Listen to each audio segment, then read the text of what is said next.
Well, good evening, everybody. It's now 6:30 and we shall commence this meeting of the Development Control Committee. Few housekeeping things first to get us underway. Fire evacuation. In the event that the fire alarm sounds, there are no drills scheduled for tonight, so if the fire alarm sounds, it is for real. Would you please evacuate the building as soon as you possibly can? The fire exits are located behind you in the public gallery and behind us at the other end of the chamber. Proceed through the fire exit, go down the stairs, and we meet in the War Memorial Park at the muster station. Hopefully we won't have to do that, but you never know. In the event of any other kind of medical emergency, we do have a defib in the kitchen behind us as well. Hopefully we don't need that either. Webcast of meetings. Please note that this meeting is being webcast live on the internet. Mobile phones, could I please request that you either have your phone switched off or switched to silent? So that's the housekeeping out of the way. I shall begin with some brief introductions. My name is Councillor Andrew McCormick. I am the chair of this committee. Seated to my right is Councillor Howard Sorrell, who is the vice chair of this committee. Also seated on my right at the top bench are legal officers to make sure that everything is done above board and legally. Further to my right are the councillors who will be debating items tonight and coming to a vote. And to my left we have an array of planning officers to offer their own expertise, and they will be introducing the items as we go on. The Development Control Committee is a regulatory committee and not a political meeting.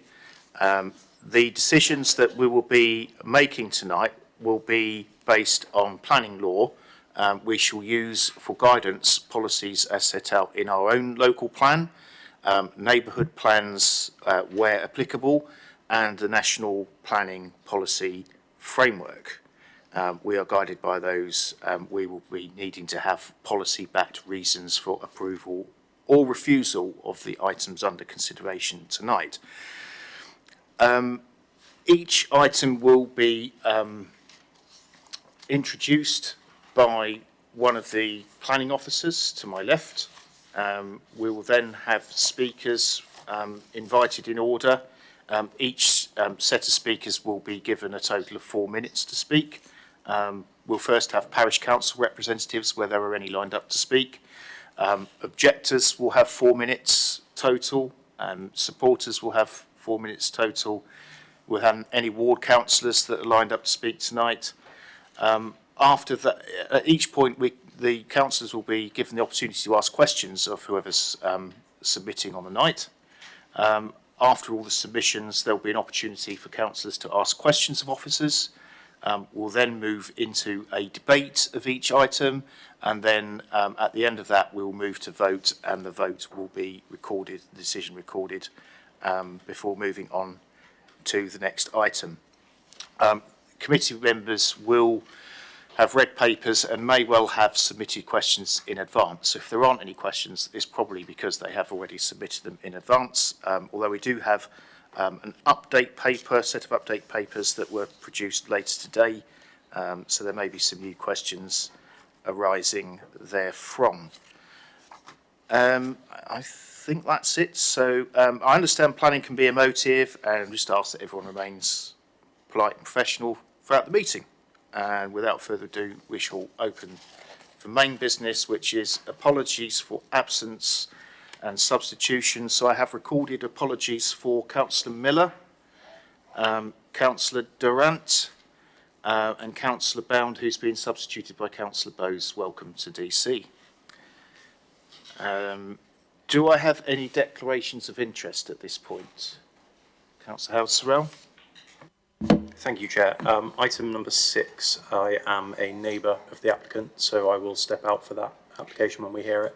I believe we're hearing it sooner than number 6 on the list. So, yep, that's correct. We'll be hearing that one first. We've got a revised order of running of this meeting, so at the appropriate time, yeah, if you could step out for that item, that would be very much appreciated. I take it there are no more declarations of interest? Councillor Jones? It's not a peculiar interest, but I guess I should declare that I have been a patient of the surgery there in St Paul Lane for the last 40 years. Okay, I don't think there's any conflict arising for that, but thanks for mentioning.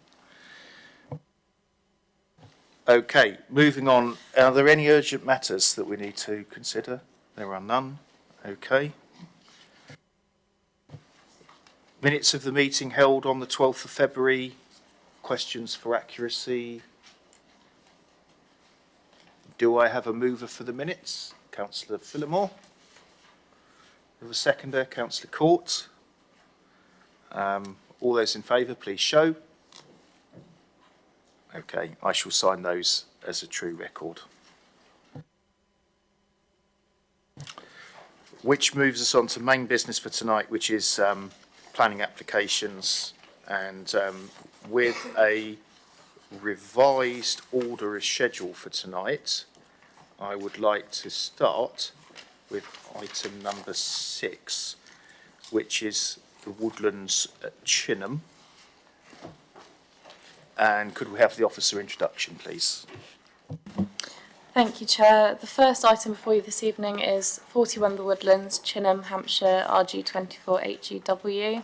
It can be found in the agenda paper under item number 6. So the proposal is for a single-storey side extension, garage conversion and new detached double garage, with additional proposed external alterations to the dwelling to include changes to the fenestration and replacement of existing tile hanging finish with new grey weatherboarding finish. So now, if I take members' attention to the update paper, the site was subject to the viewings that took place last Friday, and information on this can be found within the update paper. During the site visit, members requested a comparison between the footprint of the proposed garage and the existing dwelling, which is provided on the update paper. For further clarification, the existing dwelling measures approximately 5.3 metres wide by 9.6 metres deep, excluding the integral garage, and the proposed garage would measure approximately 7.5 metres wide by approximately 6.7 metres deep, and the height of the proposed garage would be a maximum of approximately 3.5 metres. So there's no change to the overall recommendation. The application is recommended for refusal as set out within pages 258 to 269 of the agenda before you. Thank you, Chair. Thank you very much indeed. So we have nobody lined up from the Parish Council and no objectors. In support, I have Mr. John Blanchard. If you'd like to approach, there's some seats on the right there with mics set up. On your right, the first row you come to. Yeah, that's right. Yeah. So to operate the mic, you press the right hand button, and when you're ready, you'll have 4 minutes. Thank you.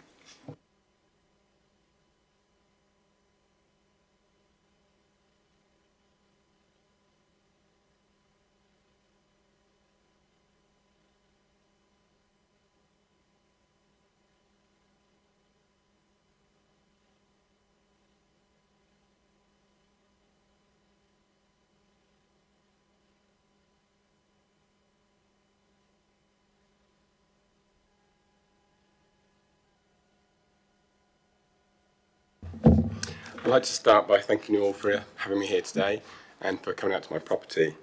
Having a look at the paperwork from the planning officer, section 6.1 says that we need to be achieving sustainable development, making effective use of land, well-designed places, climate change.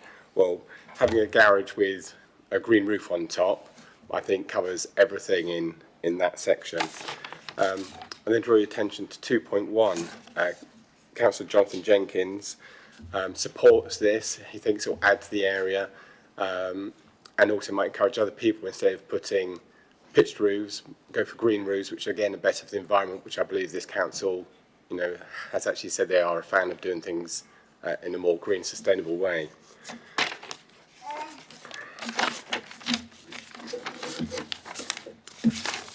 There were no objections from anyone in the public. The only comment was from direct neighbour next door, who said that she didn't object to the green roof. I think she wrote in because she'd heard that the council were objecting to it, and I think she wanted, to let people know that she doesn't object. And I presume that's because all the neighbours around can actually see the top of the roof, and it'd be much nicer seeing a green roof instead of a tiled roof. If we look at the parish council, again, they say they don't object in principle. There's only two things they raise: the cladding, which they say is down to the planning officer, their decision, and the height of the garage could potentially have a domineering effect on the footpath. But I hope everyone will agree with the visit that actually it's not domineering. There's a really nice hedge there, and it will be behind the hedge. And I'm not aware of the parish council actually visiting. And when you do visit, you can actually see much more clearly. It all fits in there very nicely. And again, the parish council doesn't object to the green roof.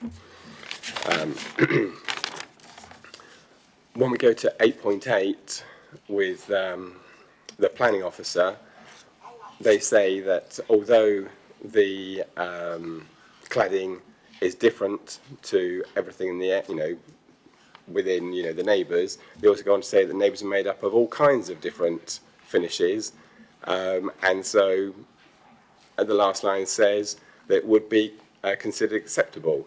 So again, no issue there. Then we go on to 8.9, where the planning officer says about the height again. And again, as far as I'm aware, the planning officer never actually visited the property.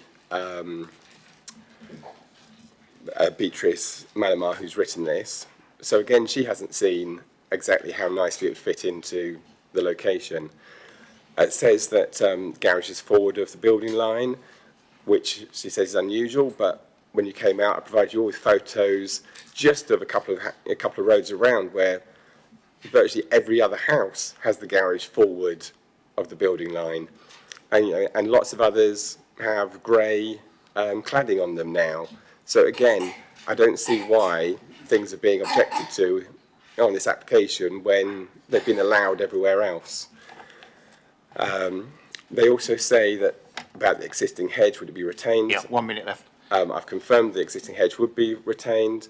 They say that the 3.5 metres is higher than any hedge or fence around, but actually, if you walked up the path, number 50, the Woodlands, has a hedge which is about 50 metres high. 50 metres high, about 5 metres high.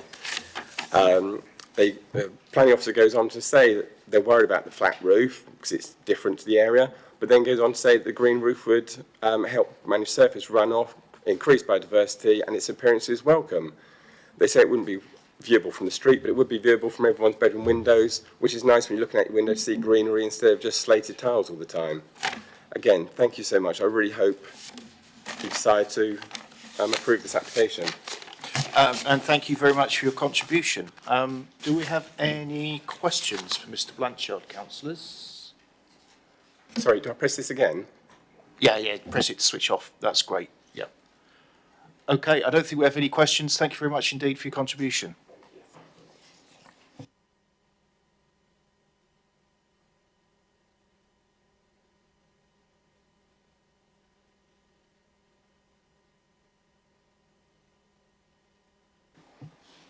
We have no ward councillors lined up, so questions for officers, councillors? Okay, I see no hands raised, and shall move on to debate. Does anyone want to start with the debate? Councillor Hussey.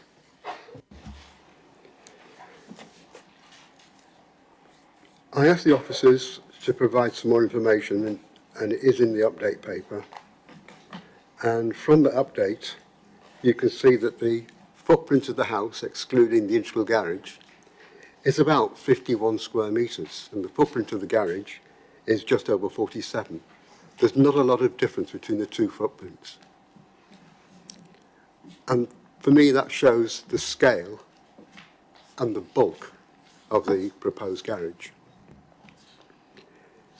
The area we've seen on the overheads just is predominantly brick and tile hung walls and pitch roofs.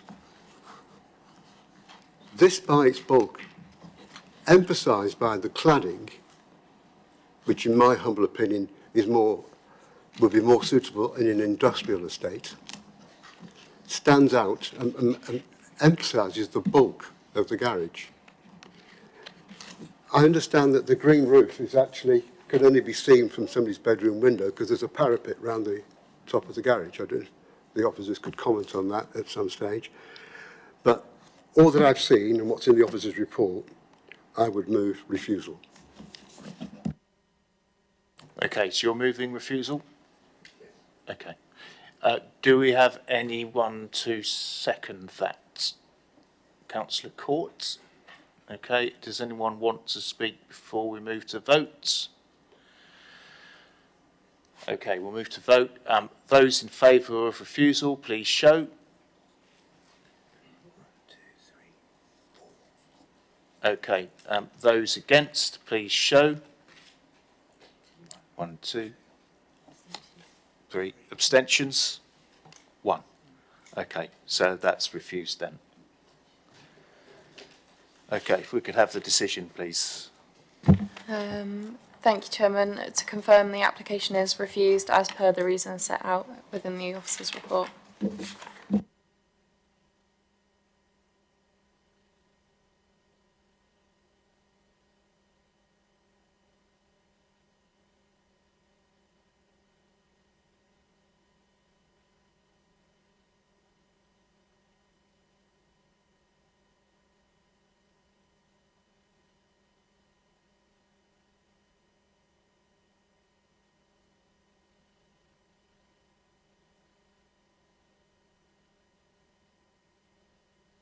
Okay, next application is Sainfoin Lane, Oakley.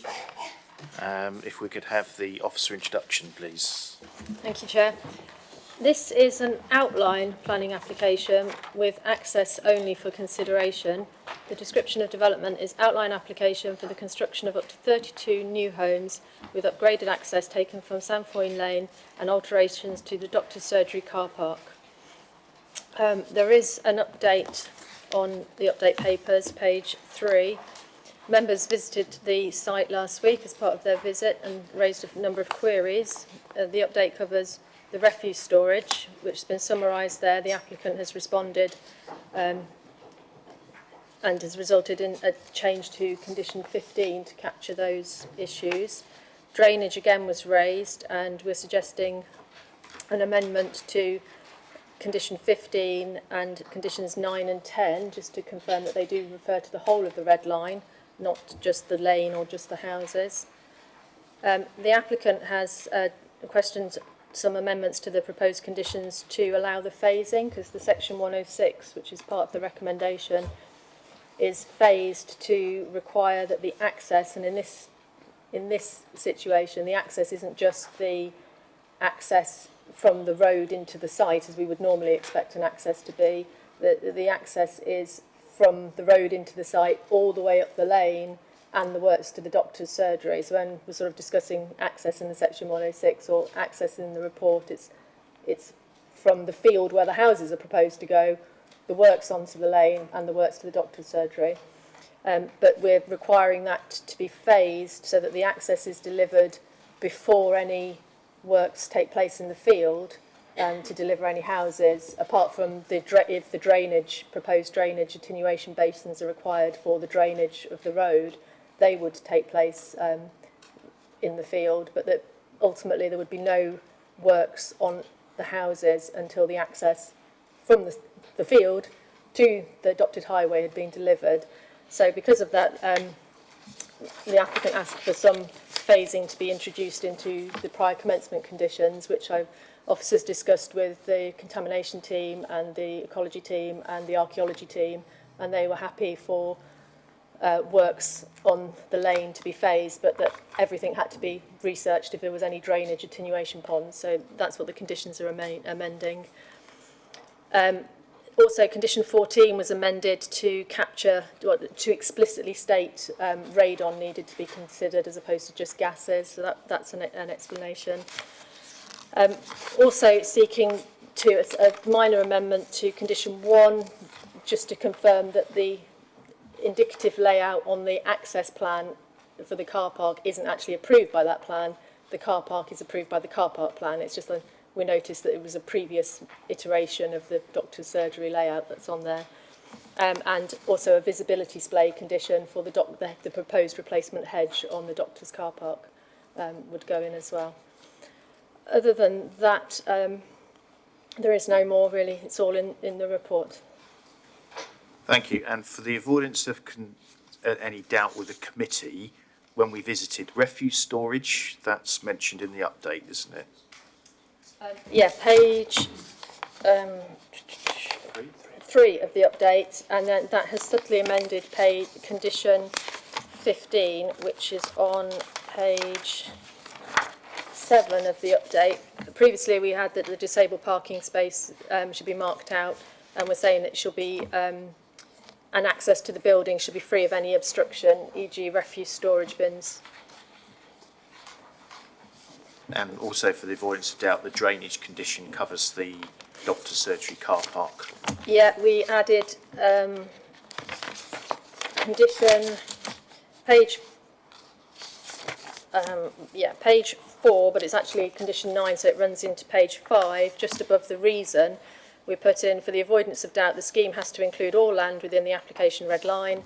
And then condition 10, again, just above the reason, for the avoidance of doubt, the scheme has to include all the land within the red application line. So drainage will consider all of the development. Excellent. Thank you very much indeed. Right. We have Councillors Green and Councillor Rowley from the Parish Council lined up to speak, if you'd like to approach.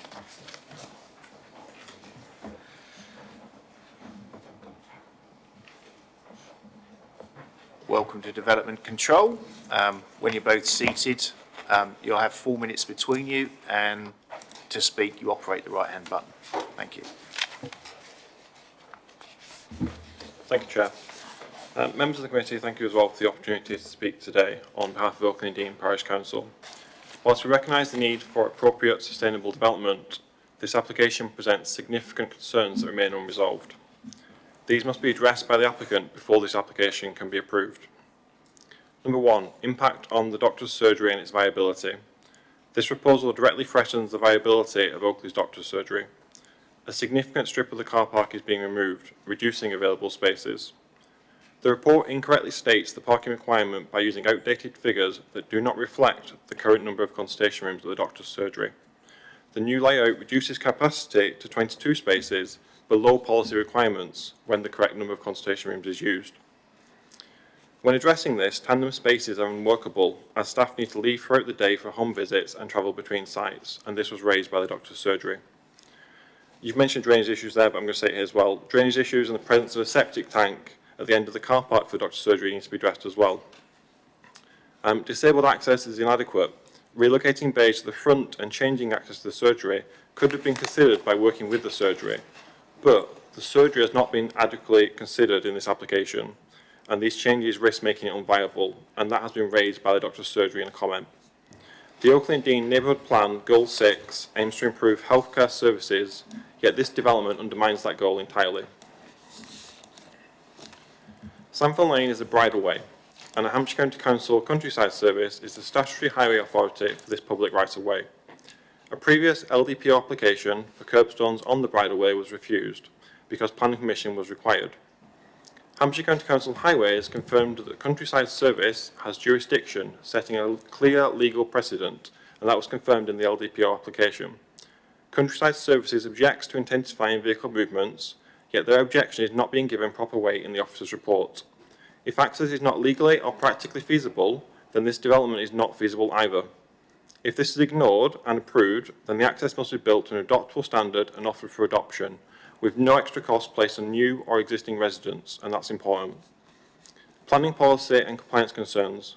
The Oakley and Dean Neighbourhood Plan requires at least 40% of the homes to be sheltered bungalows. We appreciate this commitment is covered in the S106, and we hope it stands through to reserve matters. However, the S106 performers are incomplete, raising concerns about delivery of infrastructure and facilities, which I know this council is looking to improve. The proposed kickabout area is not appropriate for a development consisting of 40% sheltered accommodation, Ball games next to elderly residents could cause disruption and safety concerns for them. Landscape and estate management concerns.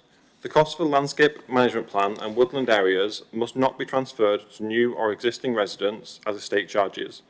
The woodland management plan states the applicant will maintain it, but this must be secured long-term to prevent future transfer of the responsibility.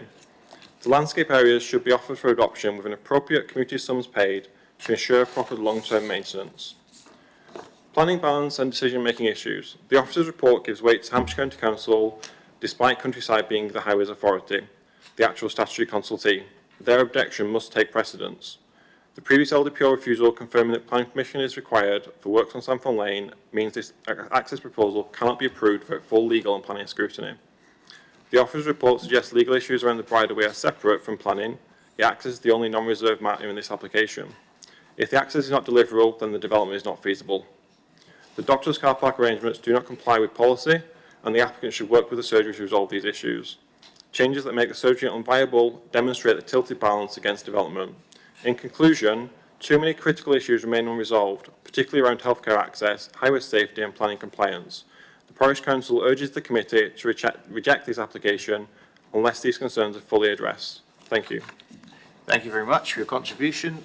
Councillors, do we have any questions to the Parish Council?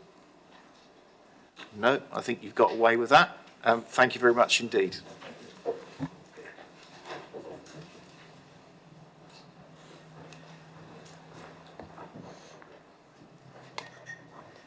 So we have no objectors listed. In support, we have Mr. Paul Watson and Mr. Andrew Blacker. If you'd like to approach.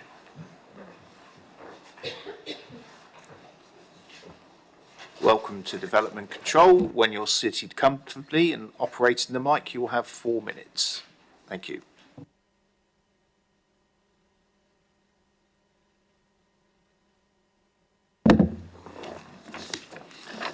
Good evening, Chair and members of the committee.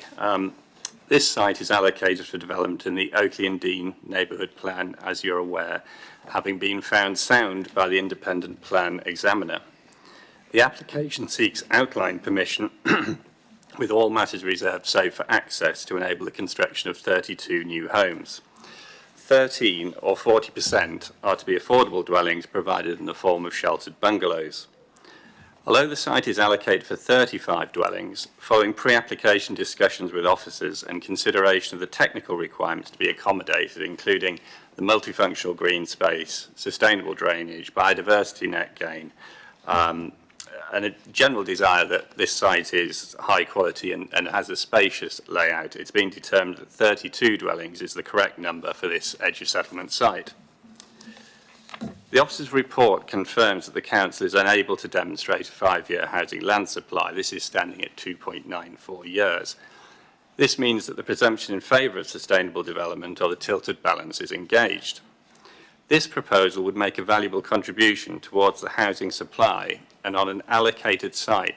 This is not an unplanned proposal that seeks to take advantage of the land supply situation. Vehicular and pedestrian access is proposed to be taken from Sandford Lane. This is as was promoted and as confirmed at paragraph 828 of the officer's report, as envisaged in the neighbourhood plan. Sandford Lane would be widened to 4.8 metres with a priority one-way build-out section at 3.7 metres to minimise vehicle speeds. A 1.5 metre footpath is proposed to the west side of the lane, running down from the doctor's surgery to the site entrance. The surgery car park would be reorganised to provide 22 spaces, including an accessible space, in accordance with the council standards. The proposals have been the subject of extensive discussions with Hampshire Highways, and the final design has been subject of an independent safety audit. It's also been agreed by Hampshire Highways' departure from standards panel and by the Hampshire Highways officer, who raises no objection. The countryside officer has raised concern regarding the use of the lane, and this is addressed in quite some detail in section 8 of the officer report. I'd highlight very briefly that the lane is already used by vehicular traffic from the 13 existing houses, the doctor's surgery and the stables. Whilst it's assessed that there would be 17 additional vehicle movements during the morning peak and 18 in the evening, This would be along the widened section of the lane with the priority build-outs reducing vehicle speeds. The position would be similar to that which exists north of the doctor's surgery, where the bridleway already runs along the road. Those leaving the stables and heading south onto the wider bridleway network would not experience any change to the current situation. So in brief conclusion, the site's allocated for development of the neighbourhood plan. It would assist towards the shortfall in the housing land supply. 40% of the houses would be affordable sheltered bungalows, which is a significant social benefit of the application. And environmental benefits are also provided in the form of biodiversity net gain and high quality public open space for use of the existing as well as future residents. So we hope the committee will feel able to support the officer's recommendation and grant permission this evening. And obviously myself, and I have Mr. Blacker from WSP Highways with me if members have any questions. Thank you. Thank you very much for your contribution. Councillors, do we have any questions for those speaking in support? Councillor Gaskell. Thank you, Chair. I'd just like to ask about adoption of this lane. Have you discussed that with Highways, and can you tell us what the outcome of that conversation was? Yep, thank you. Yes, we had a meeting with Hampshire's Departures Committee, and really the idea of that meeting was to go through our design, to make sure that they were in agreement with us that they would take that design forward, or we could take that with them, so that it could be implemented and adopted. So we went through quite a lengthy process with them. That was part why we had the safety audit at the same time. And then they agreed with the design as we have it now. But did they agree to adopt the lane? So it doesn't work like that. So in terms of, they've agreed that the design of it as it is at the moment would be to an adoptable standard, but it would obviously go through a 278 process, of which then it would be adopted. Councillor Court. Good evening. Can you advise where anybody would be with this particular, any improvements to the lane? Who's responsible for the upkeep? The upkeep of the lane, sorry, I couldn't quite hear the question, but we would say after it's implemented, who would look after the lane? That's correct. After the lane has had modifications, who is then responsible for maintaining the lane and in reasonable condition? That would be Hampshire County Council.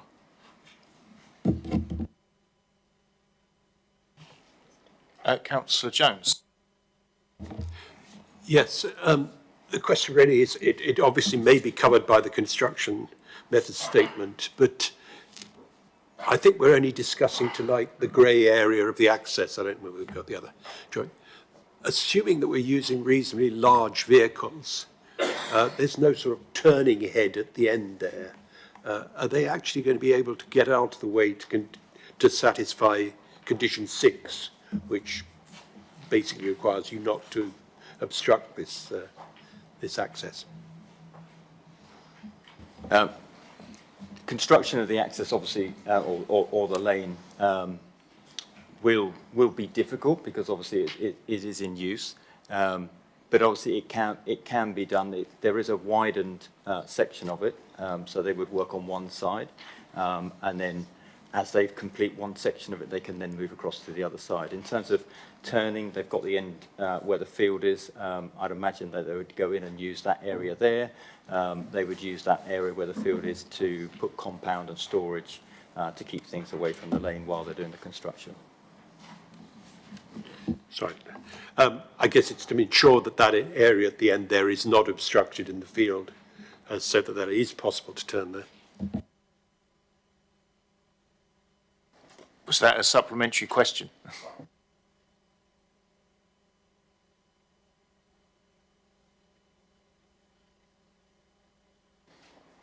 Because this is the time for questions, unless it's for someone else. Councillor Hussey. The car park to the doctor's surgery, the current car park, the actual parking bays appear to be gravel, but the area in between is hard surface. In the proposed, the whole area is gravel. Is there a reason for that?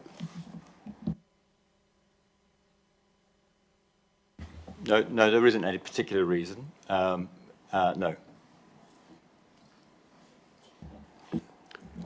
Supplementary. We heard on our site visit from I think the manager of the surgery, that water runs down that car park and blocks the drain, so they have to clear them every couple of months. I'd assumed you put gravel down for it to be permeable and therefore reduce the amount of water flow, but that isn't your reason. Is that correct? I think you're correct, Councillor, in saying that the gravel would improve the drainage and it is permeable, but even I think what Andrew is suggesting is if another surface was preferred, you can get a bound surface which is still permeable, which would still have the same effect. So yes, there is a drainage scheme that is assuming permeability of the surface, but I think that could be any surface as long as it's permeable. Any more questions, councillors? Councillor Jones again. Yeah, this one is on the car park here.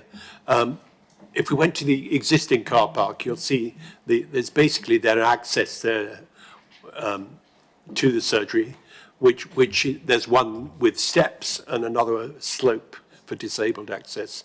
And here you can see there's quite a large space between that disabled access and the parking spaces. If we go back to the proposed parking spaces, you can see that's pretty restricted there between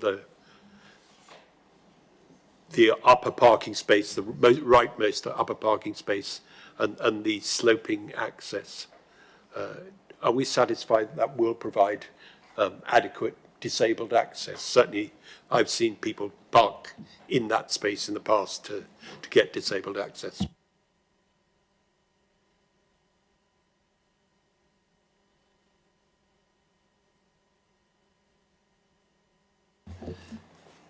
Sorry, Councillor, were you referring to the space that's right next to the ramp?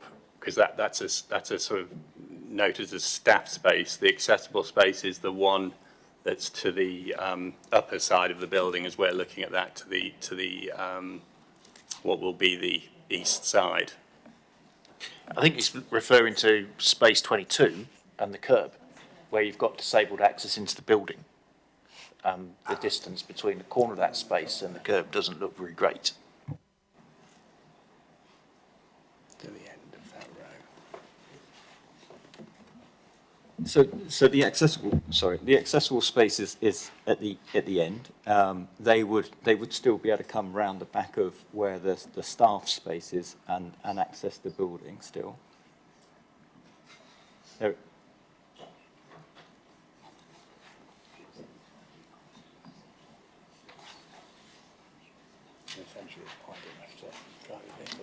Yeah. Did you want to ask that question of officers later? I guess it was really to say, has any disability group in the borough made a comment on whether... That sounds like an officer question, so we'll have that in a minute when we get to officer questions. Any more questions for our speakers while we're here, councillors? Councillor Bells. Very briefly, so if that's the disabled access in the corner there, that's quite a long walk from the ramp if you're severely disabled, surely. The staff car park is next to the ramp in the corner, and the disabled access is the shaded grey one next to those other three spaces at the far end. Is that right? yeah, that is correct. Yeah, but- that's the disabled one, yeah. Yes. So it's still quite a walk if you're seriously disabled to the ramp. It's within design. Yeah. So DDA compliant. It's accessible and distance is compliant. Okay, thank you. Any more questions, councillors? Okay. Thank you very much for your contributions.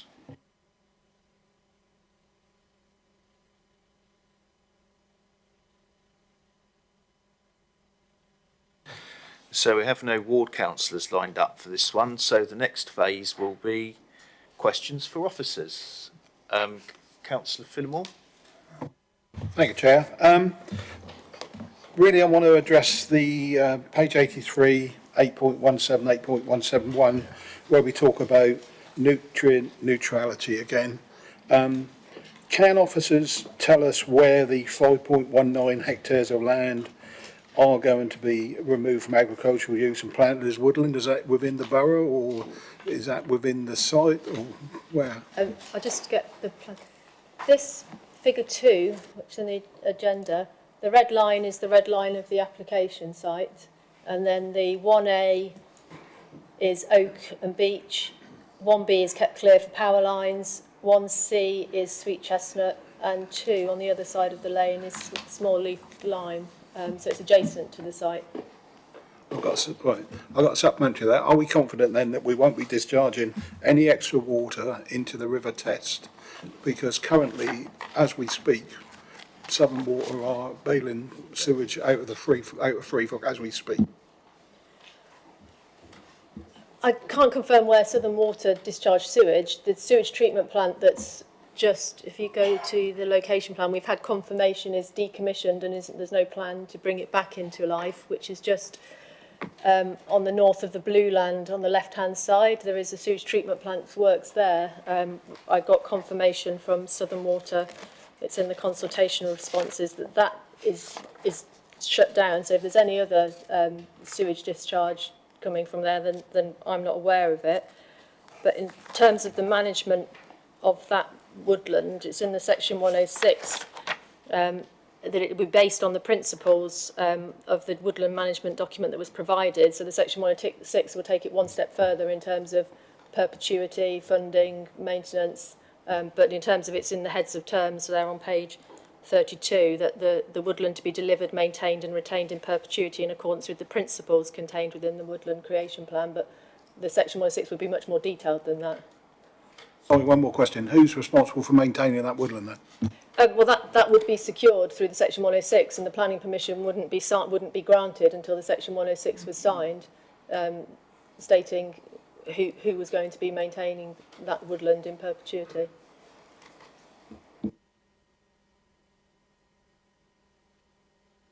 Okay, and Councillor House-Sorrell, did you have your hand up? I did. I've answered my own question by reading a little bit further. Okay, Councillor Freeman.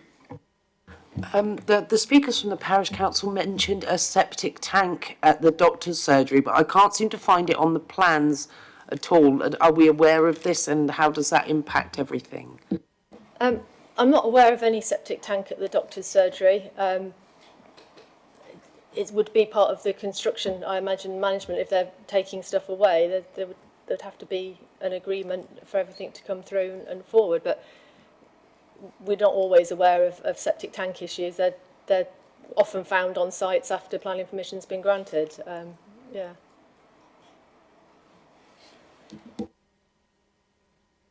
Councillor Hussey. Thank you. Hampshire Highways have basically given their technical approval in terms of safety audit to the design of the road and the access, the proposed road. Hampshire Country Service are basically saying that it's a bridle way, public right of way, and there's a conflict between the two opinions as to on the ownership of the bridle way. My confusion is how much of this conflict about whether the status can be changed and who has to negotiate with who, the landowners, is that part of this planning application, or does it fall outside this planning application? That's quite a big question, really. A section 106 can only be signed if all people interested in the land sign it. So in terms of I'm not prejudging anything, but if members went with the officer recommendation this evening, that wouldn't be granting planning permission, that would be granting planning permission subject to the signing of a section 106. If that section 106 could never be signed because the landowners or whatever couldn't, my legal colleagues could probably help me out a little bit as well, then that is that would hold up granting planning permission. We're not granting planning permission tonight if you were to go with officers' recommendation. We're just allowing the next stage, which is to open up the negotiations for quite detailed Section 106 discussions. In terms of the status, you mentioned, and it is, a conflict is the word, we as officers have received from the Highway Authority no objection, and from the Highway Authority objection. And so we have had to balance those between the different remits and the planning balance of the delivery of the houses. That's how we have come to that conclusion. But you're right, there is a conflict. The Highway Authority has both objected and not objected. So we're taking into consideration this evening the technical feasibility of the road and its capacity, all its design features, and not the legal issue of whether the bridleway can be changed status. That is correct. And negotiations with landowners to get the permission to construct it. If you look at page page 66, paragraph 8.44, where Hampshire County Council Highways commented, they do mention that they're a separate team and they do try and be consistent, but sometimes they have differing views. But then they go on to say, in addition to if planning permission is granted, the works would still need to be agreed as part of a 278 agreement, which is under the highway, whereas we're looking at things under the Planning Act, they look at things under the Highway Act. So we'd be looking at different things, and a bit like a house can get planning permission, but it doesn't get building control approval, it can't be built. So I understand all that. But can you just give me a simple sentence to say what is outside of our remit tonight? What part of the legal agreements do we overlook? We don't need to consider it this evening.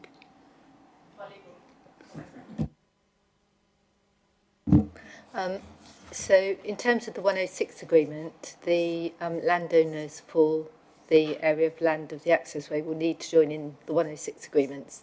So that's a hurdle they have to overcome if they want to get their planning permission. If they can't sort that out, then they won't be able to implement the planning permission. We won't be granting it. Yeah. The status of the bridleway, assuming they get planning permission and assuming they implement it, that's outside our consideration. But what is likely to happen is if they ever get to build it out and it becomes a highway, then it's likely to be redefined as a vehicular route for all vehicles, not just horses.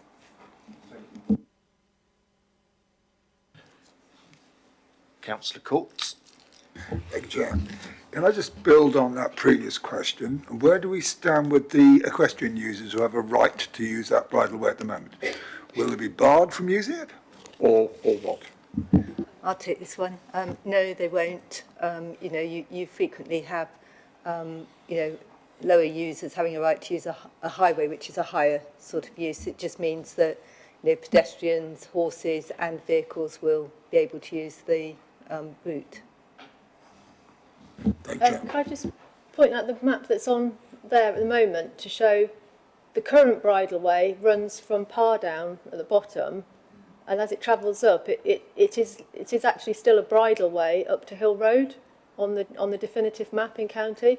So the bridleway currently runs along the lane with I think there's the application site vehicular accesses for the agricultural use on that lower part, the southern part.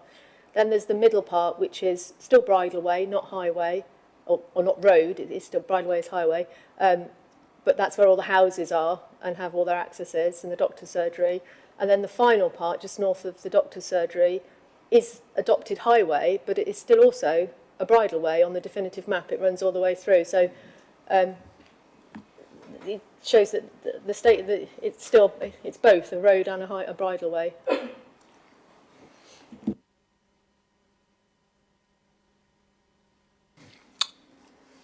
Councillor Jones, did you want to ask any questions of officers based on the car park? Okay. Any further questions, councillors? Councillor Freeman? I remember a few years ago we had a case where they wanted a building, developing the process would adversely affect an existing business, and we were told that we really shouldn't be doing that. So have we got impact assessments for the businesses that come for the surgery and the stables? Will this development adversely affect them, and is that something we need to be considering? We haven't had any business impact assessments, no, but the impact on the doctor's surgery was reviewed in terms of reducing the size of its car park, so that was assessed against SS7 and SS7 and CN7 and 8. The Sandfoyne stables, no, they have access onto the lane. They have land there. There's been no business impact assessment on them, no. Councillor Hussey again. The report says that there are 3 consulting rooms and 1 treatment room, and there's a formula for calculating the number of parking spaces required. On the site visit, the manager of the surgery said those figures were incorrect, that there were, I think you said 6 consulting rooms. Whether that figure of 6 includes a treatment room or not, I don't know, but have you got any clarification on the numbers? And the second part is, based on the higher numbers, what is your current view, then, of the number of parking spaces required?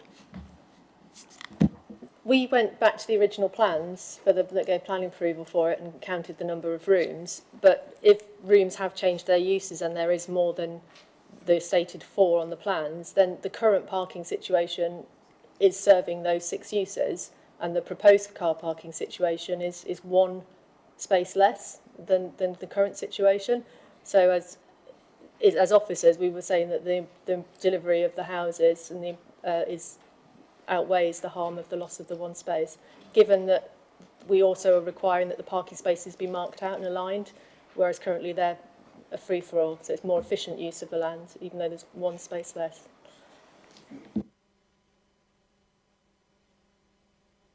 Councillor Jones, is that a hand raised? Yeah, I will ask that question of the officers. Have we had any disability group comment on that new layout of the car park? No. Right, I think we've all asked questions. So we shall now move on to debate. Who wants to go first? Councillor Howard-Sorrell. Thank you, Chair. I've just brought up the parking supplementary document, and it's 5 spaces per consulting room for an outer urban and rural doctor's surgery. So that would be 30 spaces under this SPD, but as the officers have pointed out, it's not necessarily applicable since they're already servicing the 6 rooms with the limited number of spaces that they have. This application has lots of problems, I think we can all agree, but I'm not convinced any one of them or any combination of them cobbled together is enough for a refusal. I will happily hear any dissenting opinions on that, but if nobody has any particular insight as to any reason we should refuse this, I will move approval, but I will cede the floor for people to speak first. Okay, any other councillors? Councillor Hussey. Just briefly, the lane is on HEC's list of prospectively maintainable roads. That's a positive. The number of dwellings, 32. The Oakley and Dean neighbourhood plan has an outline for 35. Hampshire County Council have measured through their TRICS software, the number of additional vehicle movements at the peak hour, and that is acceptable to them. And there's a biodiversity net gain. But the main point I wanted to raise, which everybody on the site visit noticed, a refuse lorry was reversing down the lane while we were there, and how on earth he saw behind him, because the branches were coming against both wing mirrors at the same time. It looked highly dangerous. And should this application be approved, the idea of having a hard surface of extra width plus a segregated area for pedestrians, a pavement alongside, would certainly improve the safety of the lane. There are a large number of objections. some of them, unfortunately, are not material, such as, you know, look at many down, all those houses there, we don't need it. But the main one for me is that there's a change of character of the lane. I've tried to, like Councillor Howard-Sorrell, look at the weight of the objections, in my view, and the benefits of a potential 13 affordable houses, the increased safety, I believe, on the lane, should it be approved. And I think on balance, this application should be approved, and therefore I will second. Well, it hasn't been moved yet, but we've got a potential mover and seconder. I will happily do that formally then. Oh, I was going to give other councillors an opportunity to speak before we do that, because Councillor Freeman. I can see Councillor Howard-Sorrell's point, but I'm sorry, I can't support this application. I don't feel the access is safe. I don't think they've considered the impact on the people that live there, or the surgery, or other business. I really think this needs to go back and have a lot more work done to it to overcome a lot of the objections. I don't think it's safe. I don't think it's an appropriate use of that lane. And no, I can't support this application, I'm afraid. Okay, so if you were minded to move refusal, we need to have some reasons for refusal. I didn't say I was minded to move refusal. I was saying at the moment I can't support it. I don't know how I can refuse it, because again, like as Councillor Howard-Sorrell said, there's not a lot of concrete reasons there to refuse it, unfortunately, but I can't support it. I don't think it's right for the area, and I think it would be far too much. I think it's too many houses. I know what the plans say, but in my opinion, it's not the right use for that lane. It's a bridleway and really doesn't need an extra 30-odd houses stuck to it. And in my opinion, where Hampshire Highway said there's only going to be an extra 18 vehicle movements, how do you get an extra 18 vehicle movements out of 32 houses? That doesn't stack up to me either. So I don't know. There's too much about this application for me to be able to support it, I'm afraid. Okay, so Councillor Howard-Sorrell, for the avoidance of doubt, are you moving at this point? I mean, I'll look to my colleagues to see if anybody else wishes to speak before I do, but I see no hands waving. The last chance saloon for anyone who wants to speak.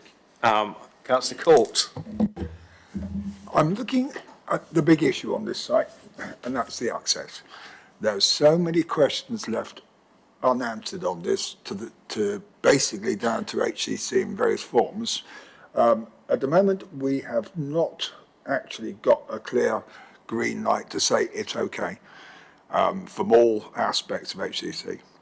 The other aspects of the development, I can see, you know, it's in terms of a reasonable development in terms of 30 houses or so, but I have concerns about the access. I have some concerns about the doctor's surgery in terms of parking. So I'm very much on the balance as well. I support it, but I think the big concern I have in terms of access is we don't have a clear answer yes from all the parties at the moment. And although we're being given assurances that will be sorted in the next stage of planning, we are still at a stage where we don't have that answer. Okay, we'll have Mike come back on that for you. Thank you, Councillor Court. It's just on that point about the what we've had in terms of the approval or otherwise in terms of commentary. So the comments in terms of the planning application are those reported. So that's HCC Highways and HCC Rights of Way Countryside Services. The next stage is around Section 278 Highways Works, etc. They are normal processes for any development. So they would always be outside and after the planning permission is granted, or in most instances after the planning permission is granted. So that in itself wouldn't be a reason to reject the application just because they haven't reached that stage at this time. Councillor Cole. Thank you, Chair. Just a supplementary on that one. Would this issue be brought back to the development control for discussion afterwards? No, it wouldn't. That would be a separate issue.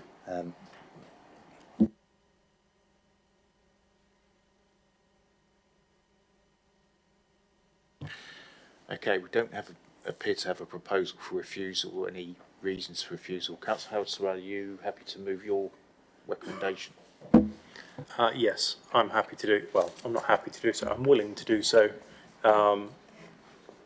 Feeling sad that we have no 5-year land supply and that this site was designated in the neighbourhood plan, because those are the two factors that are tying our hands. So yes, I will move the officer's recommendation. Councillor Hussey, are you willing to second? Okay, right, we have a live proposal, moved and seconded. We've all had quite a bit of chance to talk on this. We shall now move to vote. Those in favour of the recommendation, please show. 1, 2. That ain't going to carry. Those against, please show. 1, 2, 3, 4, 5, 6. Okay, that falls.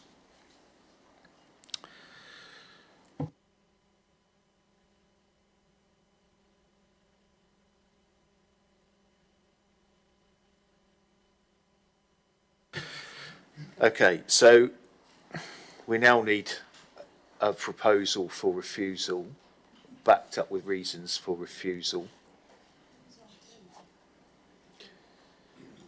So I see.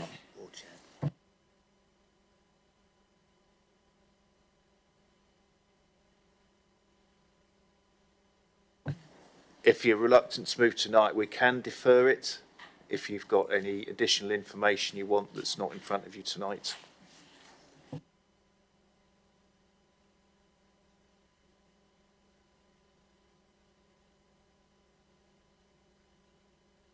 That might be wise, Chair, as there were questions over the highway situation from Councillor Court.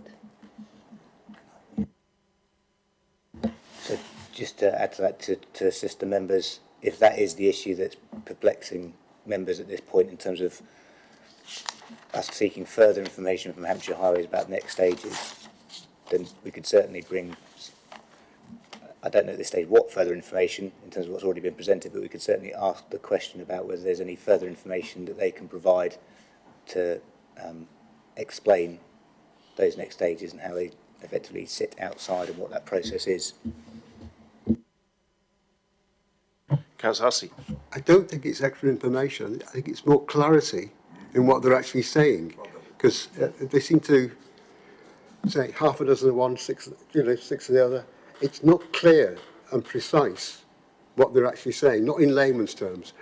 I don't want to be having to dissect planning statements that I haven't got a degree in planning. I really want something that's simpler, and I'm assuming that's what other councillors are struggling with. Okay, in which case, do we have a mover for deferral? Councillor Court, and seconder Councillor Freeman. Okay, we shall now move to vote. Those in favour of deferral, please show. That's carried. Anyone against deferral? 2. And I'm going to abstain from that decision. Sorry? Every decision is recorded. If you want people to say how they're voting, fine, we shall go through that. We don't normally do that.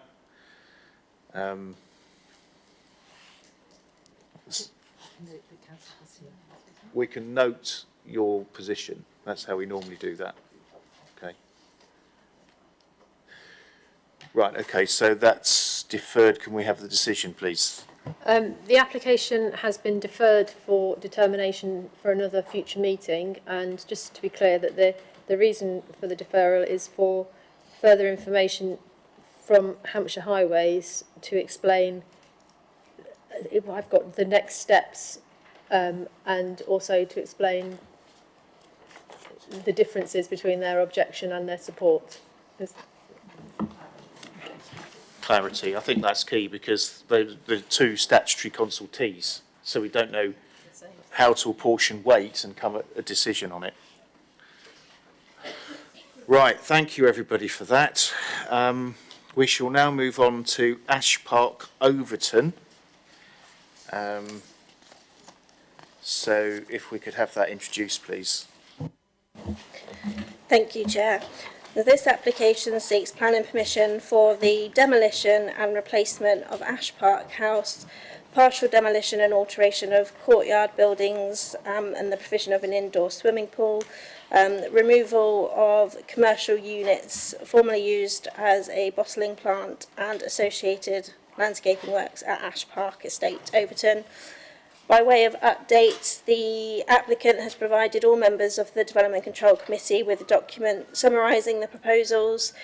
Just for clarification, this document doesn't contain any new material considerations, and the officer's recommendation remains as set out on in the main agenda. The application is recommended for approval subject to the completion of a legal agreement to secure significant on-site biodiversity enhancements and subject to the conditions set out on pages 143 to 151 of the main agenda. Thank you. Thank you very much. We have no parish representatives, we have no objectors. We do have speaking in support Katie Turvey, Jonathan Dinnell and John Lucock. If you'd like to approach, please.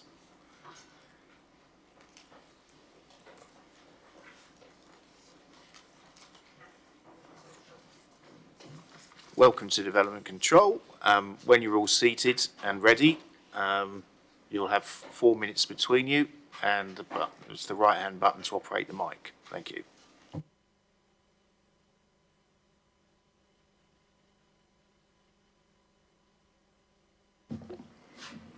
Thank you, Chair. Our client purchased Ash Park in 2022 and undertook a considered review of the house and wider estate, leading to this planning application to replace the house with a significantly improved Queen Anne-style family home of exceptional quality and design. As detailed within the officer's report, the original house was entirely rebuilt in 1865, with the estate subsequently altered and extended over the years. This includes substantial extensions and alterations to the main house, as well as the introduction of the commercial bottling plant, which has a poor relationship with the wider historic use of the estate. Consequently, the estate is tired and suffers from poor quality both physically and architecturally. Indeed, Historic England describes Ash Park House as having been heavily and repeatedly altered, diminishing any potential claim to architectural interest. As you know, some objections have been made based on the idea that Jane Austen visited the house and that the house is of historic merit. However, as Historic England's report on the building states, this cannot be the case, as there is no evidence the earlier house is embedded within the fabric of the house that stands today, which was built 50 years after Jane Austen died. Opening up works undertaken in consultation with the Council's Historic Environment team has confirmed the house does not contain any fabric of the earlier house. Historic England have confirmed the house is not worthy of national listing, and your Historic Environment team have concluded it does not meet the test for local listing either. Remodelling the existing building in order to reintroduce a high-quality country house and make it suitable for modern living is not feasible. Starting afresh is both a practical and sustainable solution for Ash Park and represents a new exciting chapter for the estate. The new private dwelling has been designed to reflect the historical essence of Ash Park. Working closely with the Council's Historic Environment team, our architects have designed a beautiful traditional country house with the design development taking inspiration from the prevalent Queen Anne architecture seen locally. The result being a replacement building and family home that is superior in terms of design, build quality, materials and functionality, befitting of this historic estate. In planning the new home, we prioritise sustainable building practices and energy efficiency, reusing existing material on the site where practicable, and introducing an extensive ground source heat pump system, solar panels, sustainable water systems, and a more thermally efficient building. The house and buildings will become fully electric. This commitment to green design aligns with the broader goals of sustainable development within the borough, whilst also ensuring the future of the estate. Furthermore, the application will deliver considerable landscaping benefits. The bottling plant will be placed by a new orchard. In fact, hard standing and built form will be reduced by 30% across the entire estate. 1 minute left. Biodiversity net gain will be achieved on the site, and the existing public rights of way will be protected and their setting enhanced. The development will also boost the local economy, with construction activities creating job opportunities. The proposal accords entirely with planning policy, which supports the replacement of non-listed dwellings in the countryside. I hope members are able to support Officer's recommendation for approval, as it embodies a forward-thinking vision for Ash Park that honours its past while embracing a brighter, more sustainable future. Thank you for considering our proposal. And thank you very much for your contribution. Councillors, do we have any questions for those speaking in support? I see no hands raised. Okay, thank you all very much indeed.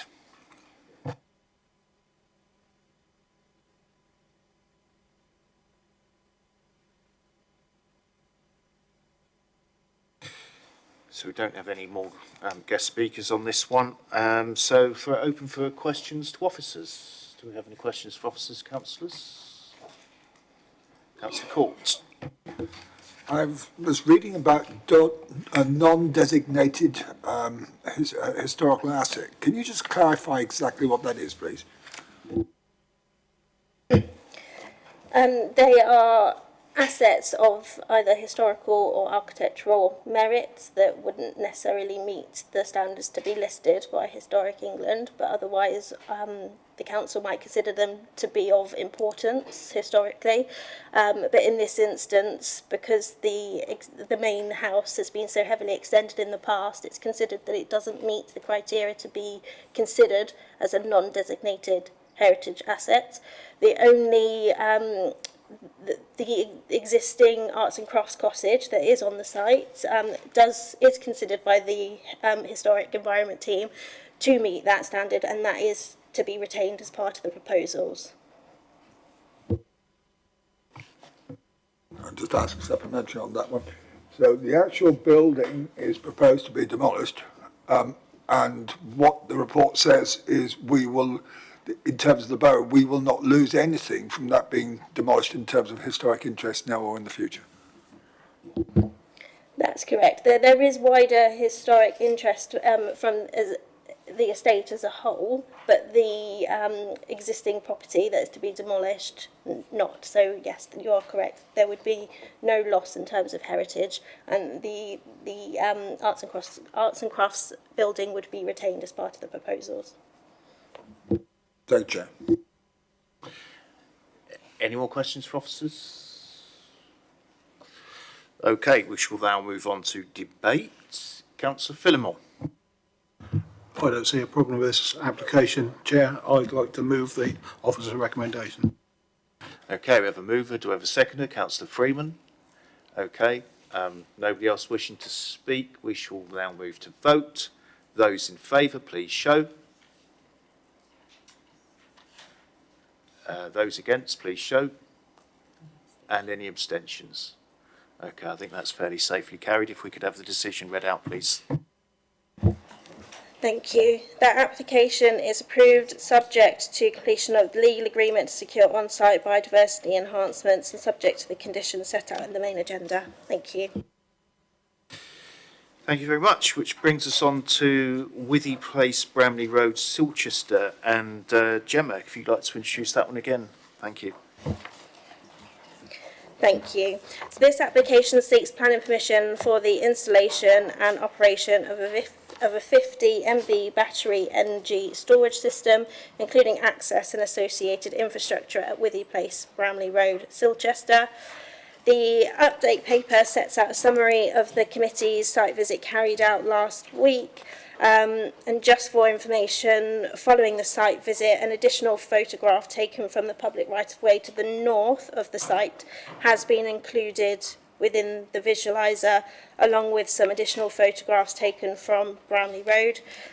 The application is recommended for approval subject to the completion of a legal agreement to secure significant on-site biodiversity enhancements and subject to the conditions listed on page 195 to 204 of the main agenda. Thank you. Thank you very much. We have quite a few people down to speak on this one. Councillor Chris Flukes of the Parish Council, if you'd like to approach.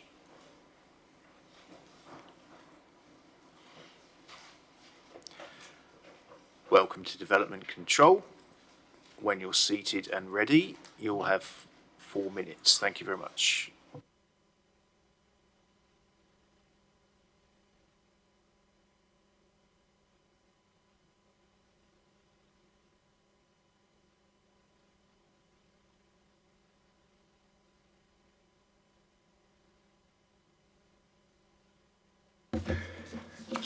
Yeah, good evening. My name is Chris Flux. I'm a member of Bramley Parish Council. We would challenge the suitability of the local roads for this construction being used by numerous 16.5 metre articulated vehicles. The planning inspector for the Minchin's Lane solar farm, which abuts this site, saw fit to impose conditions on his approval, including no development shall commence until full details of the permitted traffic management measures, the hours of operation, and the traffic management at the junction of Minchin's Lane and the street are approved. And also construction traffic routing, including a prohibition of construction vehicles using Minchin's Lane north of the main site access.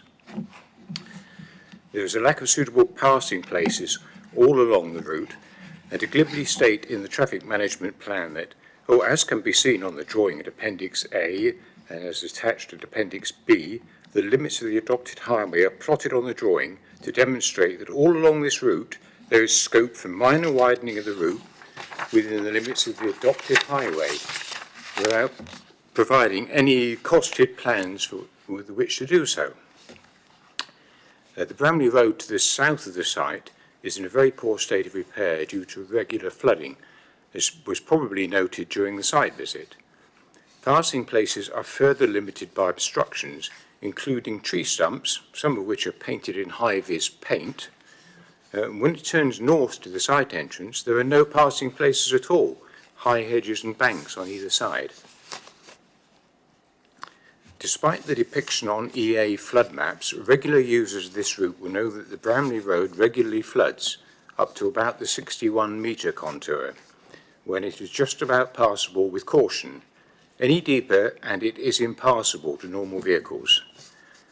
The Suds drainage system is via an attenuation tank, whose outflow invert level is 6.82 metres, i.e. below the flood level. So when we really need the attenuation, it won't work, and the water will just run straight over the tank. In the event of a fire, we see 500 cubic metres of water tanks on site. The attenuation tank only has a capacity of 300 cubic metres. In the case of fire, the penstock valve will close at the tank exit, thus allowing up to 200 cubic metres of firefighting water to flow direct to the watercourse. This would be even greater if the tank had not drained before the event. We also note the details of battery chemistry and possible suppression measures are not included. This application in its current form should be refused. Thank you. Thank you very much. Yeah, that's 3 minutes as well. Councillors, do you have any questions for Councillor Flukes? Oh, we don't have any questions. Thank you very much indeed for your contribution.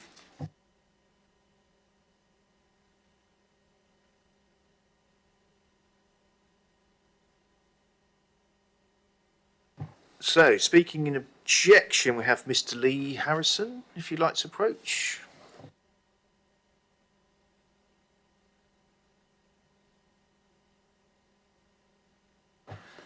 Welcome to Development Control, and when you're seated and ready, you'll have 4 minutes. Thank you.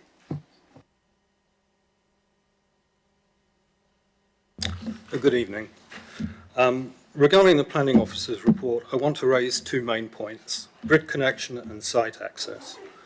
For grid connection, whilst this project has some green credentials, which we could all support, this application is for a profit, fully private commercial venture based on energy load shifting, not energy generation, which does not have any direct benefits to Basingstoke and Deane, nor to the local electrical network. Bramley Solar Farm, also a private commercial for-profit enterprise, was essentially approved on 2 main merits. Firstly, it was temporary, but more importantly, because the applicants, ENSO, had already secured a grid connection to Bramley for its substation. During the public inquiry, great emphasis was placed on the fact that securing such a grid connection was very selective, time-intensive and difficult. These are hard to obtain. This applicant doesn't have one.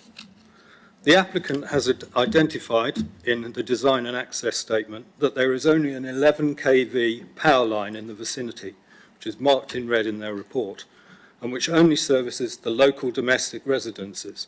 However, the proposed installation utilises a 132 33 kV transformer, so any direct connection to and utilising existing electrical distribution infrastructure is simply not possible.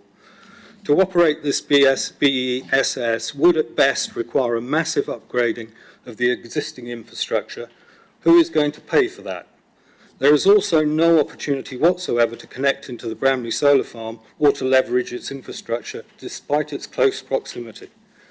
The fundamental proposition for this planning application is for an operational BESS to deliver the suggested benefits. Here we have no connection. It's purely speculative, and therefore the application isn't actually viable. So there should be no deliverable benefits. At para 8.119, we read, "It is advised by the applicant that it is proposed to connect into Bramley substation, which is located to the south of the site. It is considered that the cable route for the connection itself is not required to be included within the red line for the application. This is due to the ability of statutory undertakers to install the electric lines under permitted development. In any event, the route is currently unknown. However, it is advised that the connection is likely to be installed within the highway verge. That doesn't seem to make sense. Remembering that this is an entirely private venture and wholly for-profit enterprise, why would the network provider, SSEN in this case, go to enormous expense, put down well over 1.5 miles of very expensive underground high-voltage cabling along the public verges down Bramley Road and Minchins Lane into Bramley 5th substation? This is simply not realistic. There is also no suggestion that the applicant would pay for that connection, nor for any upgrade of the 11 kV infrastructure either, since the cost is likely to be many hundreds of thousands of pounds. The applicant needs to demonstrate it can actually operate. They have simply not done this. Absent a feasible grid connection, there seems to be a little valid reason to cite a BESS at this location. It is noted at para 8.10 that the benefits of the security of supply are considered to be significant material consideration in the determination of this application. This is not an application to generate energy, and if there is no grid connection, there is no justifiable planning requirement. The planning, at para 10.3, the planning officer has attributed significant weight to the benefits that the storage provides to Basingstoke and Deane. I quote, "The proposal would provide an energy storage facility within the countryside which is required to ensure the capacity and consistency of the electrical system within Basingstoke to help achieve governmental targets of reduction." Sorry, I missed that. Yeah, you're out of time. If you can sum up that. Oh, I apologise. Yeah. If I can summarise then, I would ask you refuse permission because there's no community or power infrastructure benefit, no existing or proven grid connection, significant highway safety and impact concerns, insufficient information on fire safety and proposed batteries, insufficient information on barn construction and visual impact, and significant landscape character harm. Okay. Sorry, I overran. Thank you very much. Councillors, do you have any questions for Mr. Harrison? I see no hands raised. Okay, thank you very much for your contribution, Mr. Harrison. It won't.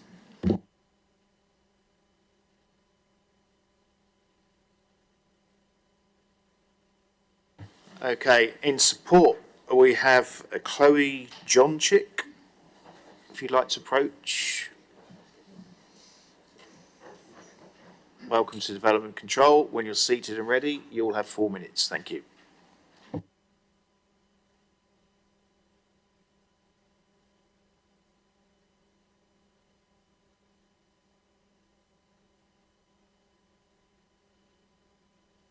The right-hand button. Sorry. Good afternoon. My name is Chloe Yonchek and I'm the planning consultant at RCA Regeneration, also the planning agent for the applicant. Thank you for allowing me the time to address the committee today. We consider the report and welcome the thorough assessment by your officer. We support her recommendation. This is a proposal for a 50 megawatt battery energy storage site, including access, landscaping and associated infrastructure. We do note the concerns associated with the proposal, but would also like to emphasise the national support. The main reason for this is the national requirement to transition towards a low-carbon environment. As you will be aware, the Council declared a climate emergency in 2019, and the development will provide an exciting opportunity for the Council to take a positive step towards its carbon neutrality by 2030. Battery storage sites simply store excess energy created by the grid during times of low demand and release this back to the grid during times of peak demand. There's national support for this, and it can be seen through numerous appeals, including those in constrained sites. This is because the benefits of the proposal outweigh any impacts. These benefits include the ability to store energy, balance peaks and troughs of energy demand and production, and transition away from other carbon-generated means of producing electricity. Furthermore, at the beginning of the project, Root actively carry out extensive site searches, such as locating land that is adjacent to critical grid infrastructure. The site benefits from an active grid connection offer that would be viable pre-2030 should permission be granted today. Upgrades to the system would also be at the cost of the applicant. The proposed development will connect into the local DNO, Bramley and That GSP, located 850 metres south of the proposed development site. We understand there has been some concern related to the principle of the development. The site's a former equestrian paddock in the open countryside. The AGL classification is grade 4. Once the project is nearing its timescale of a lifespan of 40 years, the land would be restored back to original format as agreed by condition. The proposals do not lead to any unacceptable impacts on terms of amenity, air quality and highway impact and other such considerations vital to complying with local policy. The site is also well screened and improved by soft landscaping proposals as per the landscaping plan. There are also no objections from any of your statutory consultees. I would like to address the concerns that have been raised in relation to the common misunderstanding of battery technology and fire risks.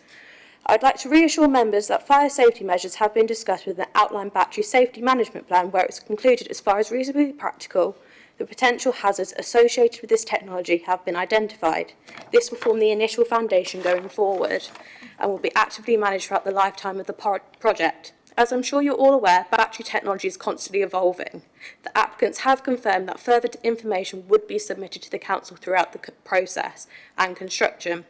The technology will contain fire detection, protection and suppression systems as per safety guidelines and national policy.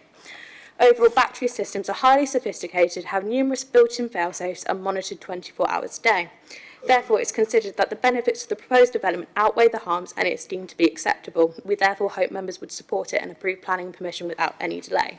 Thank you. Thank you very much. Councillor questions, Councillor Court. Good evening, thank you for the explanation. I understand this to be, from what you said, not a generation system, but a peak load lopping system. So it basically smooths out the loads that are carried. The voltage that's been mentioned is certainly into the very high voltage. Now, can you confirm, is that an underground cable connection you're talking about or overhead line? It would be underground, and as explained previously, it would be done under permitted development, which we have discussed with the case officer, and the council would be made fully aware of all the upgrades to the system, and the applicant understands the cost with upgrading the system too. So, yeah, I think that is already agreed that there is a reason and a way behind upgrading the system and the cabling. One more question. You haven't mentioned the battery technology. I take your point about it being ever evolving.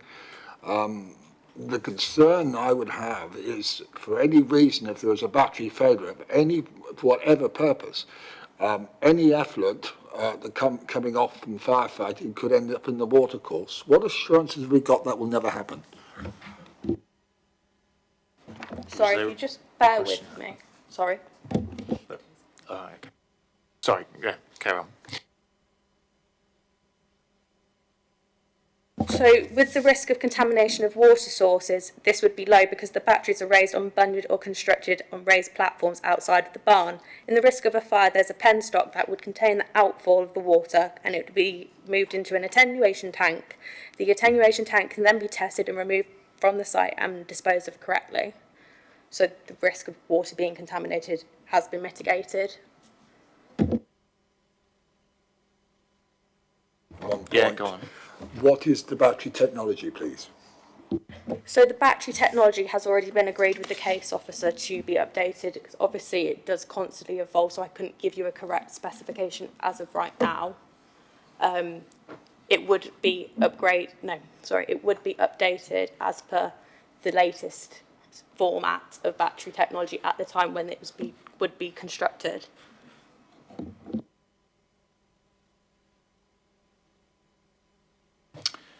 Councillor Gaskell. Thank you. Can you just confirm that you've got a slot within the operator's electricity distribution board to connect this? Yeah, I can confirm that. So if planning permission was granted today, we already have a grid offer, meaning that the site would be connected pre-2030. The date would be confirmed on the outcome of this application.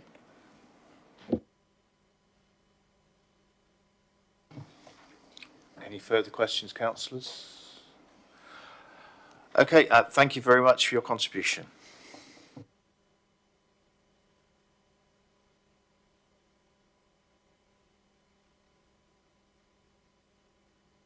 No, we don't have any more councillors lined up to speak, so we shall move on to questions for officers. Councillor Gaskell. Thanks, Chair. We've got concerns. We had a previous application for a solar farm, and when we spoke to the applicant, there was one slot left to put the solar farm in. So we've got concerns about adding this slot into the electricity grid. If they have got some sort of security that is going to go in there, then my understanding is there's going to be an extension to the actual facility there and more work done. Should that not come as part of this application?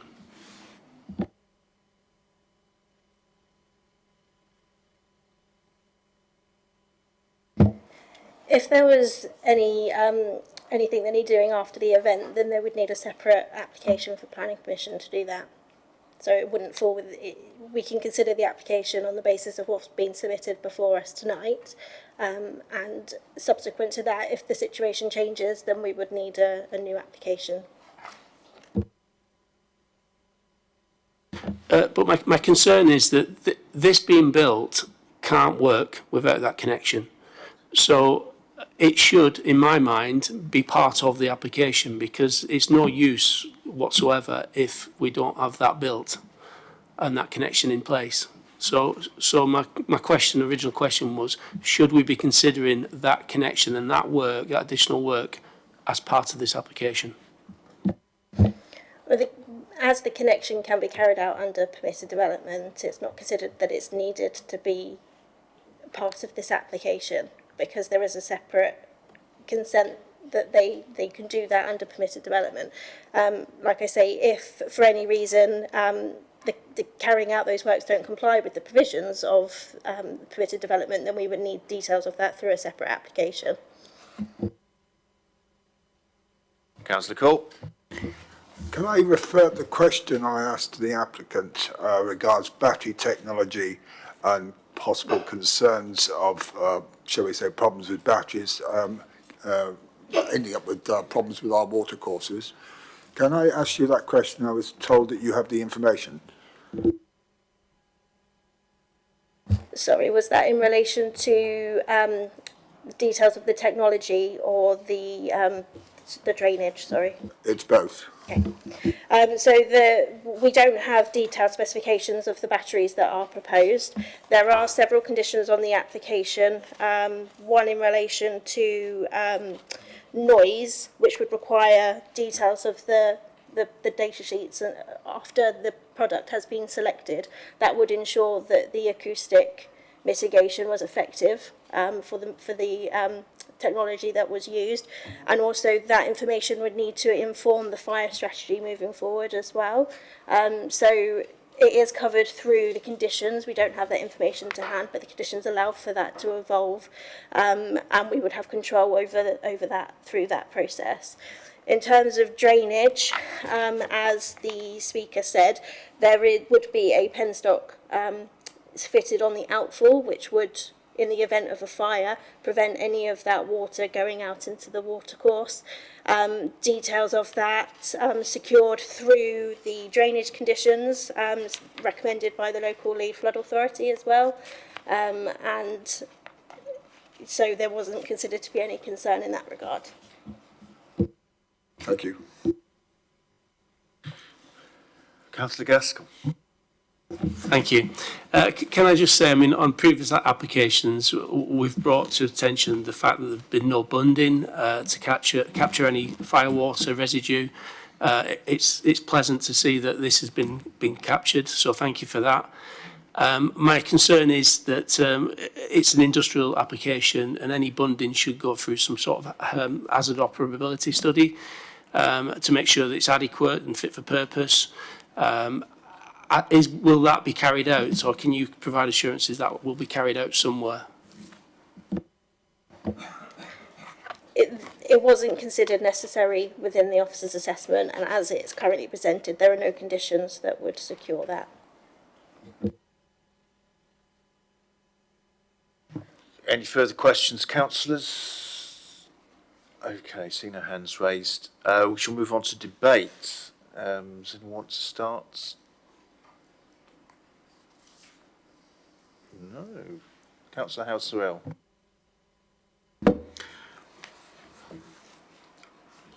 Perhaps I'm just wowed by the big words, but it sounds like Councillor Gaskell really knows his stuff. I'm happy to move approval, but can you advise me, Paul, should we be conditioning that, or maybe Fiona, you could give, not Fiona, sorry, Anne, could give me some advice as to whether there's any legal contracts that we can enter into to ensure that we have proper, what am I trying to say? Yeah, proper bunting, whatever. Make sure that it's to the highest standards and is doing its job adequately. Yeah. I don't know, rescue me, Paul.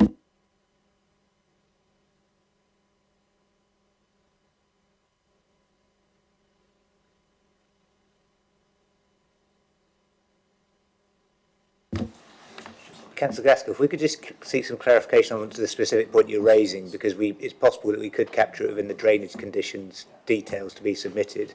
So if you could just clarify, and then we could advise. Yeah, I'll try to explain it. So any industrial application where there's a potential for sort of loss of containment, which this has. So basically, if there's a fire in one of the buildings, the batteries will get on fire and they will carry on through all the batteries. So we have gas suppression in there, so that'll be in the form of some inert gas, so that'll take the oxygen away. But the problem with batteries is they produce their own oxygen when they get on fire, so they carry on burning. So the only way to stop that, well, in fact you can't stop it, you've just got to let it run, but they're trying to suppress the fire so that it doesn't get out of control, but that just means it burns longer. So the way they do that at the moment is either with a gas, a cold gas, or with water, and they spray it with water. That water is going to come out of the container. It's got toxic chemicals in from the batteries, so it needs to be contained. Now, from my understanding is that it's lined, and it goes into a container, and then if there's toxic chemicals in there, they'll take the container away. So that's perfect. We just need to know that the liner for the bunding is fireproof, for example. If the bunding itself, the bunding is the area where the water comes out, if that can contain all the water which will be used for the fire, and it's captured into the vessel. So there's two things there which need to be looked at, and this will come out in the hazardous operability study, and just make sure it's all fit for purpose. It sounds like there's been some thought put into it, unlike the one we had next to the River Loddon in Basing, where none of this was considered. So I'm, at this stage, without looking at any detail, I'm happy that it's being considered, and it just needs to be carried on with somebody of an expert opinion or an expert or experts to make sure that it's fit for purpose. So could we have a condition saying development won't commence until receipt of this HAZOP report validating that the materials being used for the bunding are resistant to fire and designed and fit for purpose? Is that a condition we can include, and if we can, is that something you're happy for us to include? We can't obviously include any conditions that require a separate legislative process, but we can include planning conditions that secure what I understand to be the specifics of the liner and the methodology of the containment within the drainage conditions. So that's fine, we can do that. In terms of the point about containment between the actual units, then that would be secured through the fire safety plan condition.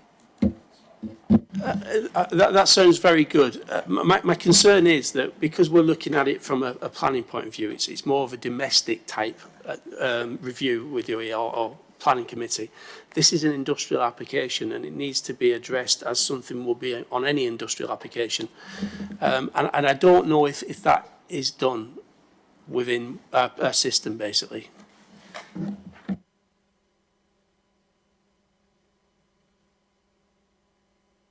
So, as I say, we can certainly add those points into the conditions that we've recommended to bring it into the planning permission. Yeah, maybe building controls. Building controls beyond our purview, unfortunately, but we can have conditions added.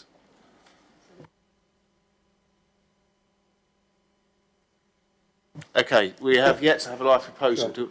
Those conditions, where is the expertise to vet that what they propose meets the conditions? How do we tailor that in? So I think in twofold, one on the drainage point, we would consult the lead local flood authority anyway, so Hampshire. In addition, on occasions, we may decide, as we have done on other applications, to employ consultants if we need to bring that expertise in. Councillor Jones? One of the objectors appeared to suggest that in times of flood, and the climate emergency seems to increase the number of floods, there could be inundation of this. Do we need some condition that says that in fact it would be drained to ensure it was empty and capable of doing its job, even after a flood? That would already be captured within the existing drainage condition. The submitted flood risk assessment and surface water drainage strategy is to be secured through condition. And whilst the report notes that there is sometimes some flooding along the highway, the application site itself is not identified in any maps as being at risk of flooding from any sources. Okay, conscious we need to make a decision on this. Do I have a proposer? Councillor Howell-Sorrell, you were offering. Do I have a seconder? Councillor Court. Okay, I have a live proposal on the table in favour of the recommendation. Those in favour, please show. 1, 2, 3, 4, 5, 6. Those against, please show. 2. And abstentions, 1. Okay, if we could have the decision recorded, please. Thank you. That application is approved subject to legal agreement to secure on-site biodiversity enhancements and the conditions listed within the main agenda, subject to the amendments to the drainage conditions to secure further details on the liner containments. Thank you. Thank you very much. Next application before us is the Woolpack, Farley Road, Topford, Northington. Jess, if you could introduce that, please.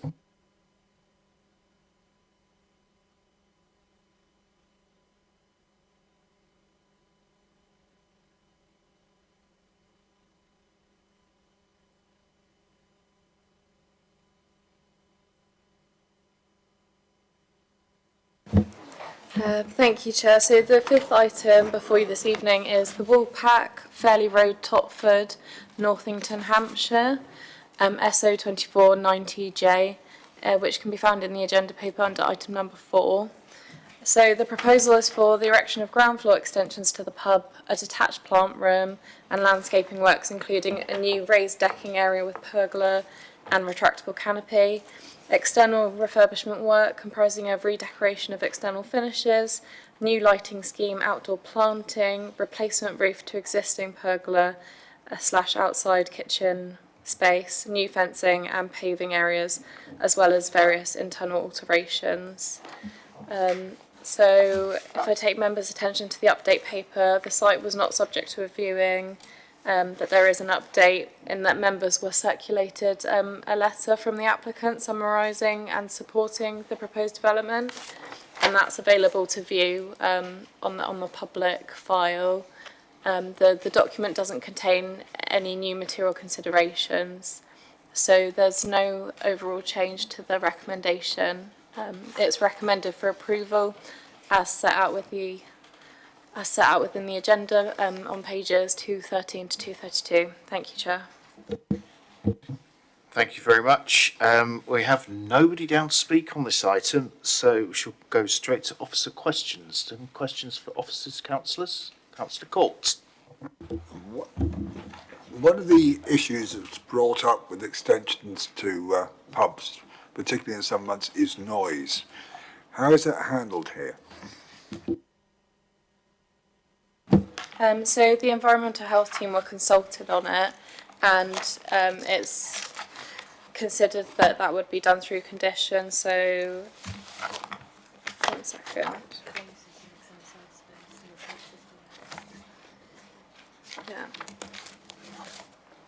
Yeah. So I think within the officer's report it does mention how it's an existing pub. Some of the existing outdoor space is actually going to be enclosed now, so there will be a partial reduction in noise for that area, and then there are conditions proposed as well. So that's conditions number, sorry. Supplementary for you. I was trying to determine the existing operating hours for the pub, including after closing the public and all the rest, and compare with now, and Sundays particularly. Are those the same? They've not sought an extension for operating hours or anything else? No, there's no changes to the operating hours. It's as existing. Thank you very much. Any more questions for officers? Okay, we'll move on to debate. Does anyone want to open with the debate? Councillor Court. I'm quite pleased that someone's actually going to the trouble of investing in a very well-known pub I've visited a few times in my past. And it's nice to see people actually looking at this and trying to do something with it against a very difficult background in terms of the industry at the moment. So I'm very happy and proposed to accept this. Okay, so you're proposing then. Do we have a second? Councillor Phillimore. Okay, anyone else wish to speak before we move to vote? Councillor Jones? Yeah, I guess on a similar vein to the previous one, we've seen two pubs, at least in this area, closed down. And so anything that actually maintains, I think they're important for the fabric of the community. So, you know, I also think this is quite an important thing to have an investment in a pub.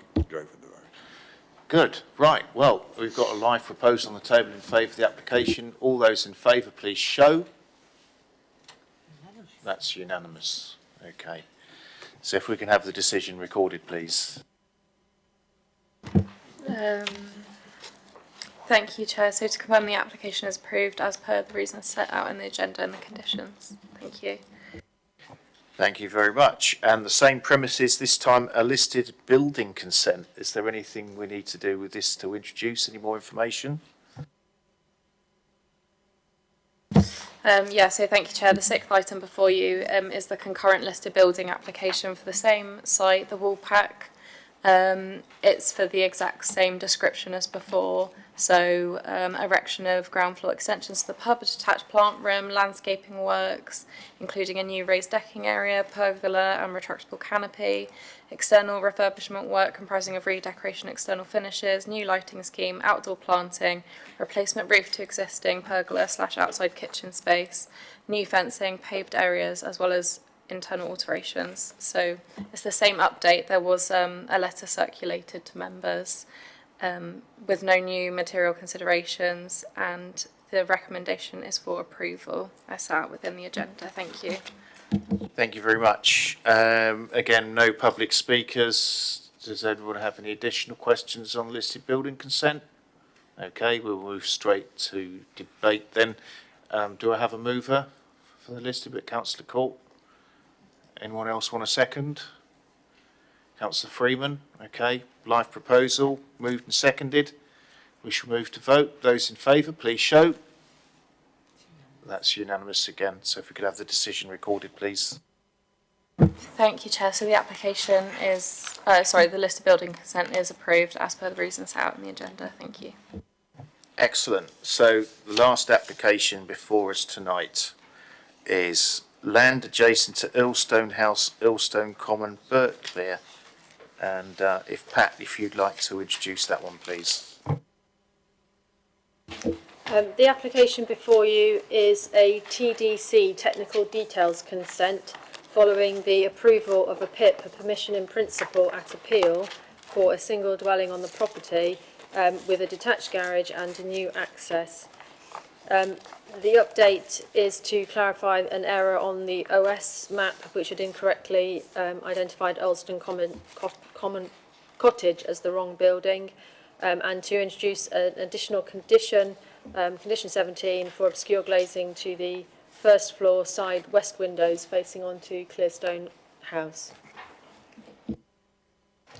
Thank you very much. So we've got no parish or councillor people down to speak, but we do have in objection Mr. Matthews and Mr. Webster, if you'd like to approach. Thank you for your patience. Welcome to Development Control. When you're seated and ready, you'll have 4 minutes between the two of you. Thank you. Thank you for your time this evening. So I'm the owner of Laurel House, which is adjoining the applicant land. We accept some form of construction will take place. The inspector who approved the planning on the agricultural land concluded development could suitably relate to the surrounding residential form and could take place that does not have a significant suburbanising effect. He left his judgment then up to the council. So Laurel House has actually never been visible on these plans. So the full impact of a two-storey, 6.3 metre high garage on its western boundary, which is 17 metres away, cannot be properly assessed. Laurel House is 20 metres from the garage, not 23 suggested, and 27 metres from the house, not 37. So the planning officer is incorrect that the existing landscaping to the north of the site screens this garage. This only screens the applicant's swimming pool, not our boundary to the west.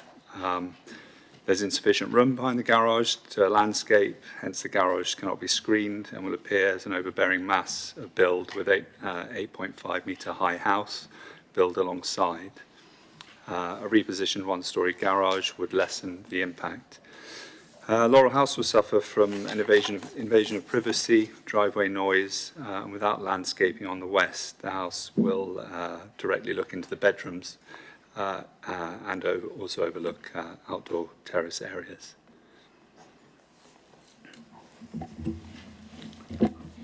Hello, I'm Dennis Matthews. I'm owner of the adjacent property Clearstone House. Now, issues still remain with regard to footprint, height, orientation and proximity to adjoining properties.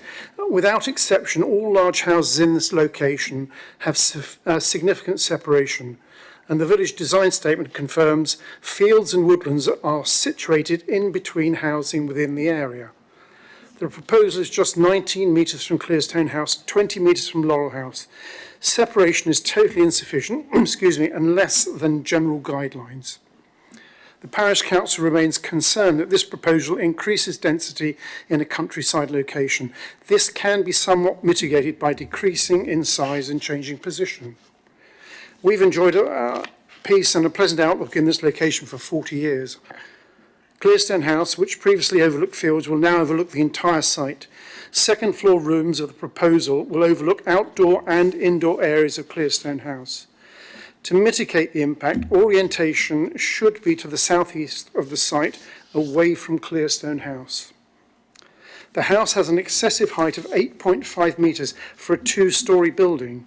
Clearstone House, wrongly quoted actually as being 10.4 metres, it's actually only 9.6 metres, and only 1 metre higher, and is a three-storey building. Reducing the height of the house would reduce the impact. We have highlighted that the measurements from the application are incorrect and give the wrong impression, as using these measurements, finished floor levels are the same as those at Clearstone House, which sits on a higher ground. We've been told there's a 1.8 metre drop from the bottom of the fence line, also visible on images in the brochure. This is incorrect. The inspector stated that the introduction of a house, quote, may cause harm to landscape, but impacts could to some extent be mitigated through an appropriate landscaping scheme. There is no comprehensive landscape scheme which should have been attached at this stage given the proximity and severity of this impact. This proposal does not harmonise with adjoining properties, as the neighbourhood plan requires, is contrary to EM10, RA5 and RA7 of the Design and Sustainability document and the neighbourhood plan. It causes cramming, overbuilding and urbanisation.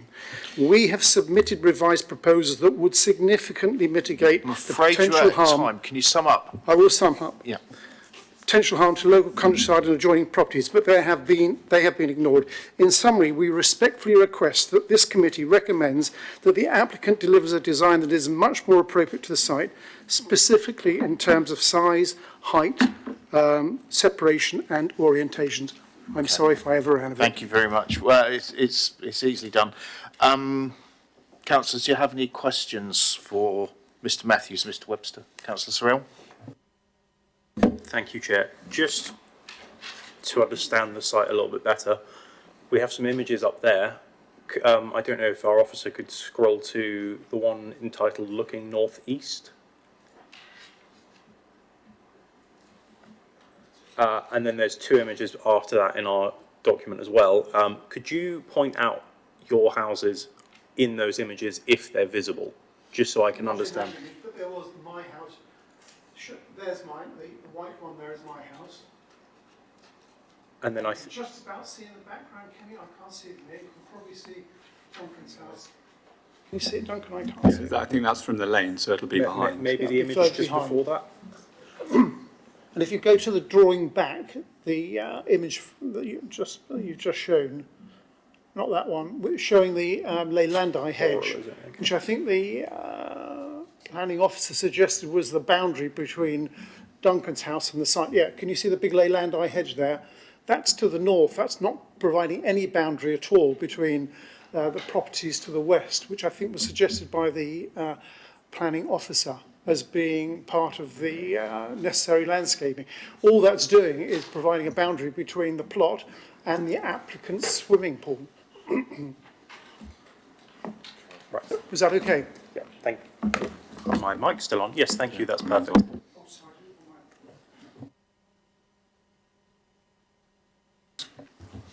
Good evening. Thank you for that clarification. So what you're saying is, in principle, you're not against the development?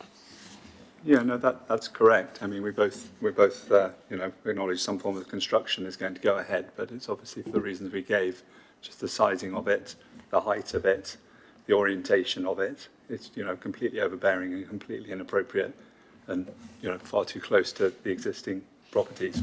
Mine, which hasn't, for some conspicuous by absence on the plans, is not actually even reflected in any of the plans. Can I just add to that? The garage location is right up against the boundary. It's 6.5 metres high, within 3 metres of the boundary, actually. I'm sure if there was a garage being proposed, it would have been rejected on the basis of its proximity to the boundary and its height. Just to clarify, did you have any opportunity to consult with the applicant prior to these being submitted? We did. We've had a meeting with the applicant as well. Was it 6 weeks ago? He preferred to leave the decision-making to the committee as to whether this is the most appropriate thing to put in this particular site. Any further questions? Thanks, gentlemen, for your contribution. Thanks very much.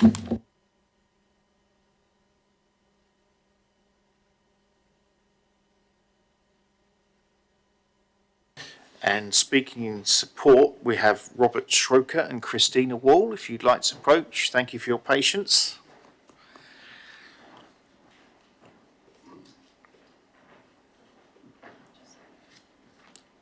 Welcome to Development Control. When you're seated and ready, you'll have 4 minutes between you. Thank you.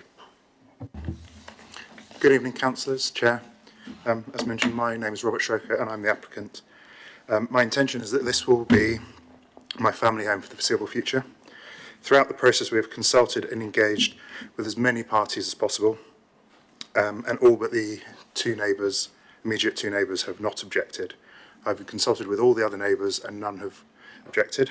We have listened to all feedback, I've had multiple meetings where we have made a number of changes, chiefly amongst being relocating the positioning of the building away from the boundary, separating the garage and removing the third floor. This has reduced the ridge height and lowered the house in the landscape. It is now significantly smaller than some of the adjoining properties, and this is reflected in the recommendation to approve the technical details.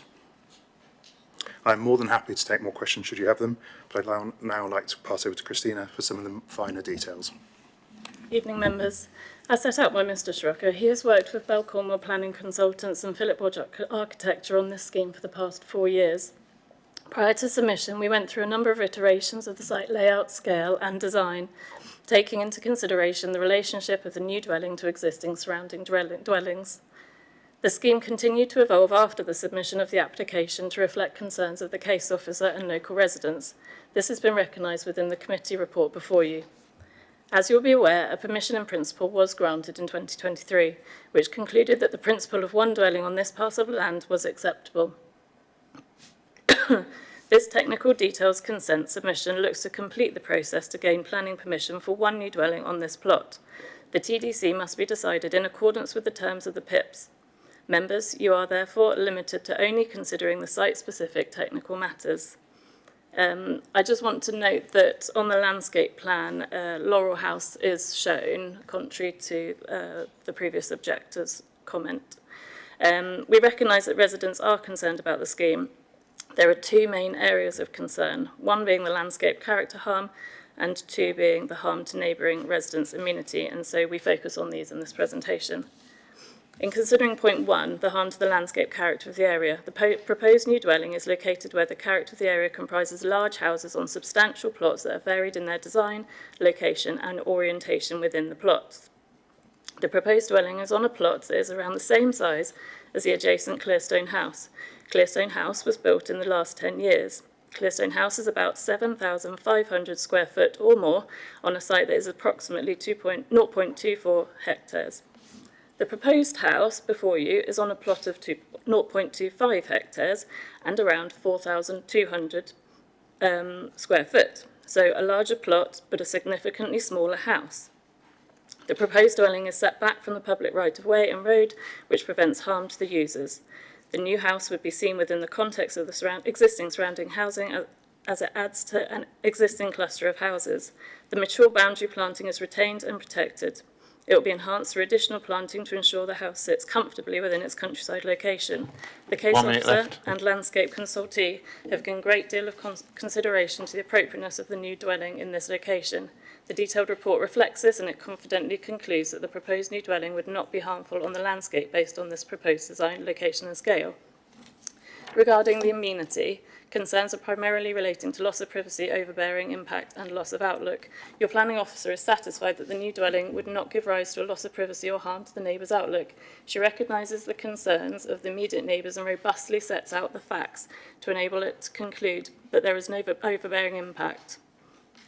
She confirms the separation distances and notes that they exceed the council's suggested separation distances. She goes on to correctly state that there is no right to review and that with the specific... Afraid you're out of time. Can you sum up? Thanks. Ultimately, we think your officer has done a good job. She's assessed everything in accordance with policy, and therefore we ask you go with your recommendation to approve the development. Thank you. Okay, thank you very much. Councillors, do we have any questions for Mr. Stroke or Ms. Wall? I see no hands raised. Okay, thank you very much, both of you, for your contribution.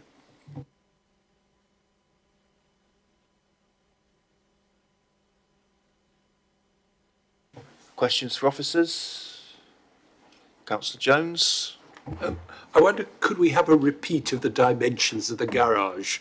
It's not on the plans we have here. It sounded very large, but looks very small in these illustrations.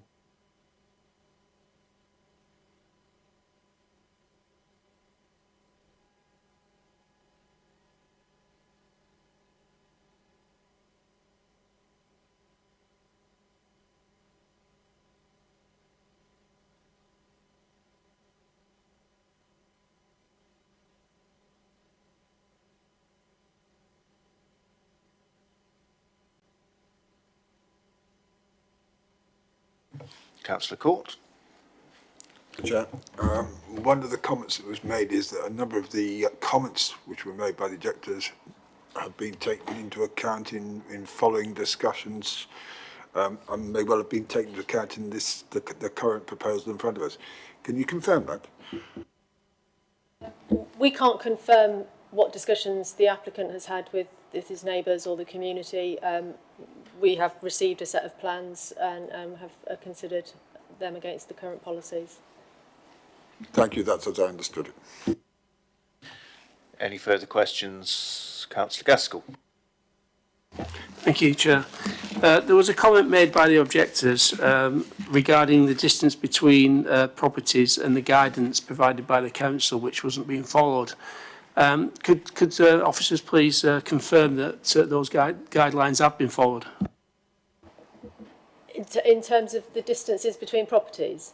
Yeah, just whilst the conversation was going on, I've measured, the Laurel House is not shown on the proposed plans, Clearstone House is. So I've measured just whilst we were having a corner, the top, have you, yeah, if you keep that there, have you got the site plan on there?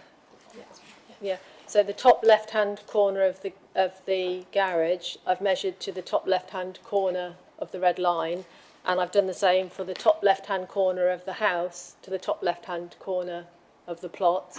And if you go back to the location plan, Hayley, please. And then I've measured those to the bottom right, then from the same corner of the red line, I've measured it on our GIS system, not on the location plans that are here now. And from the top left-hand corner of the red, left-hand side of the red line to the bottom right-hand corner of Laurel House there, going up at the diagonal, the distance from the top left-hand corner to the garage is 24.5, and the distance from the top left-hand corner of the house is 36.5.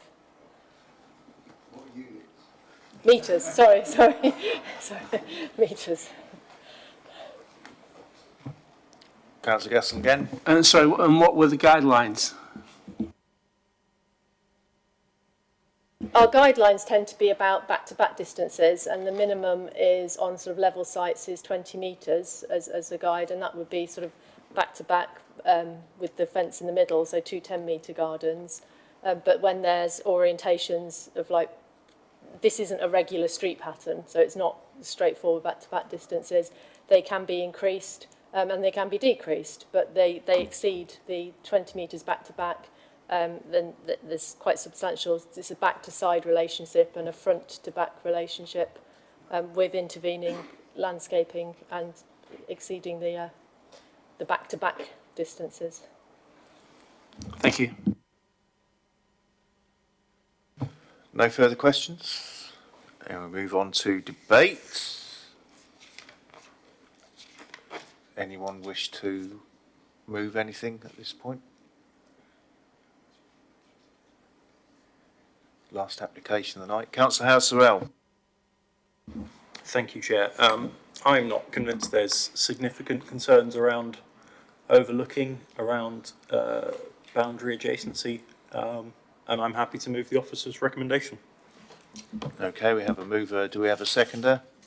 Councillor Bowes. Okay. Live proposal moved, seconded. I take it nobody else wishes to say anything at this point. We'll move to vote. Those in favour, please show. 1, 2, 3, 4, 5, 6, 7. That's, yeah. Well, it will be if I vote for it. Yeah. Okay. That's unanimous. Okay. If we could have the decision recorded, please. The application is approved, subject to the conditions on the main printed papers and also the condition 17 on the update papers.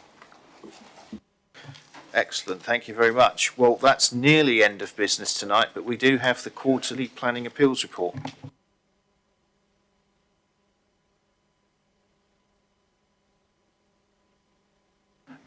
Not on any of the applications because we voted on them. You could put your mic on.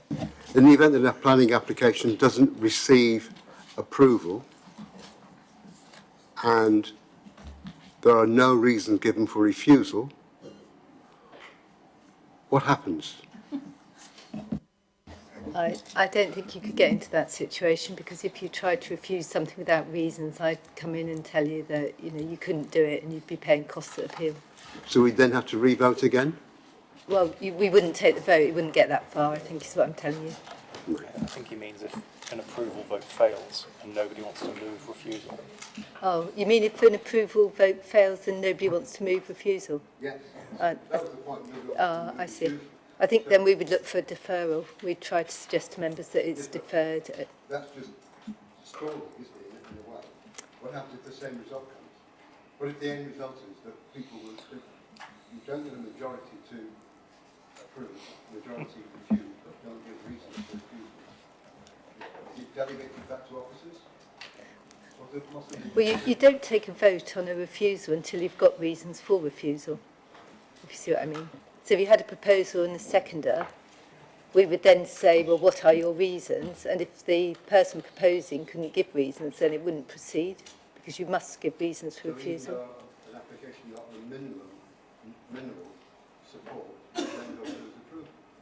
No, not necessarily. That was the reason why tonight, when I was asking, when potentially it looked like the committee was minded to move refusal, that you come up with reasons for refusal. There being no reasons for refusal, we could not have a vote against the recommendation, because you do not have reasons in planning law to refuse. So you can't just say, oh, we're going to refuse. You have to have reasons in planning law. So if it's... What if we get to that impasse? What happens?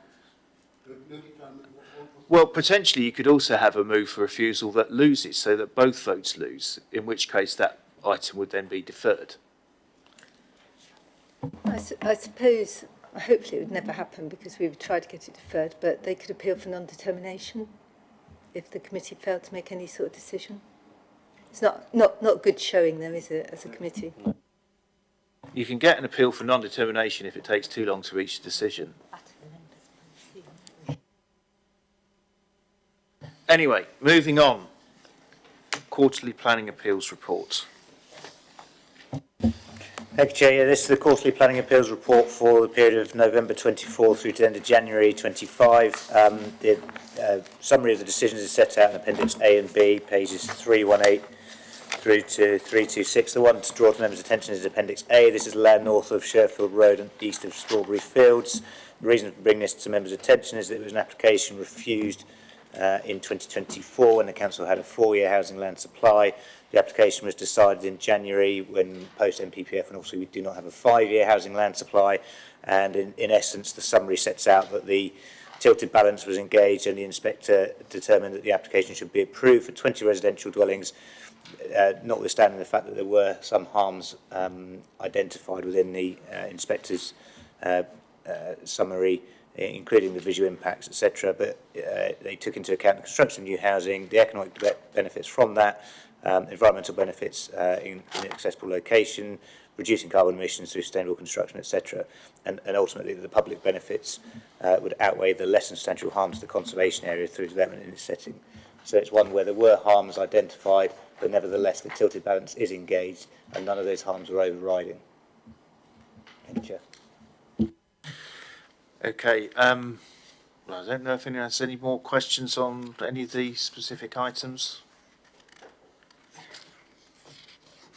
Okay, I guess we'll note the report then. Duly noted. And that brings us to close of business tonight. Meeting terminated at 20:43. Thank you everyone for your time. Meeting closed.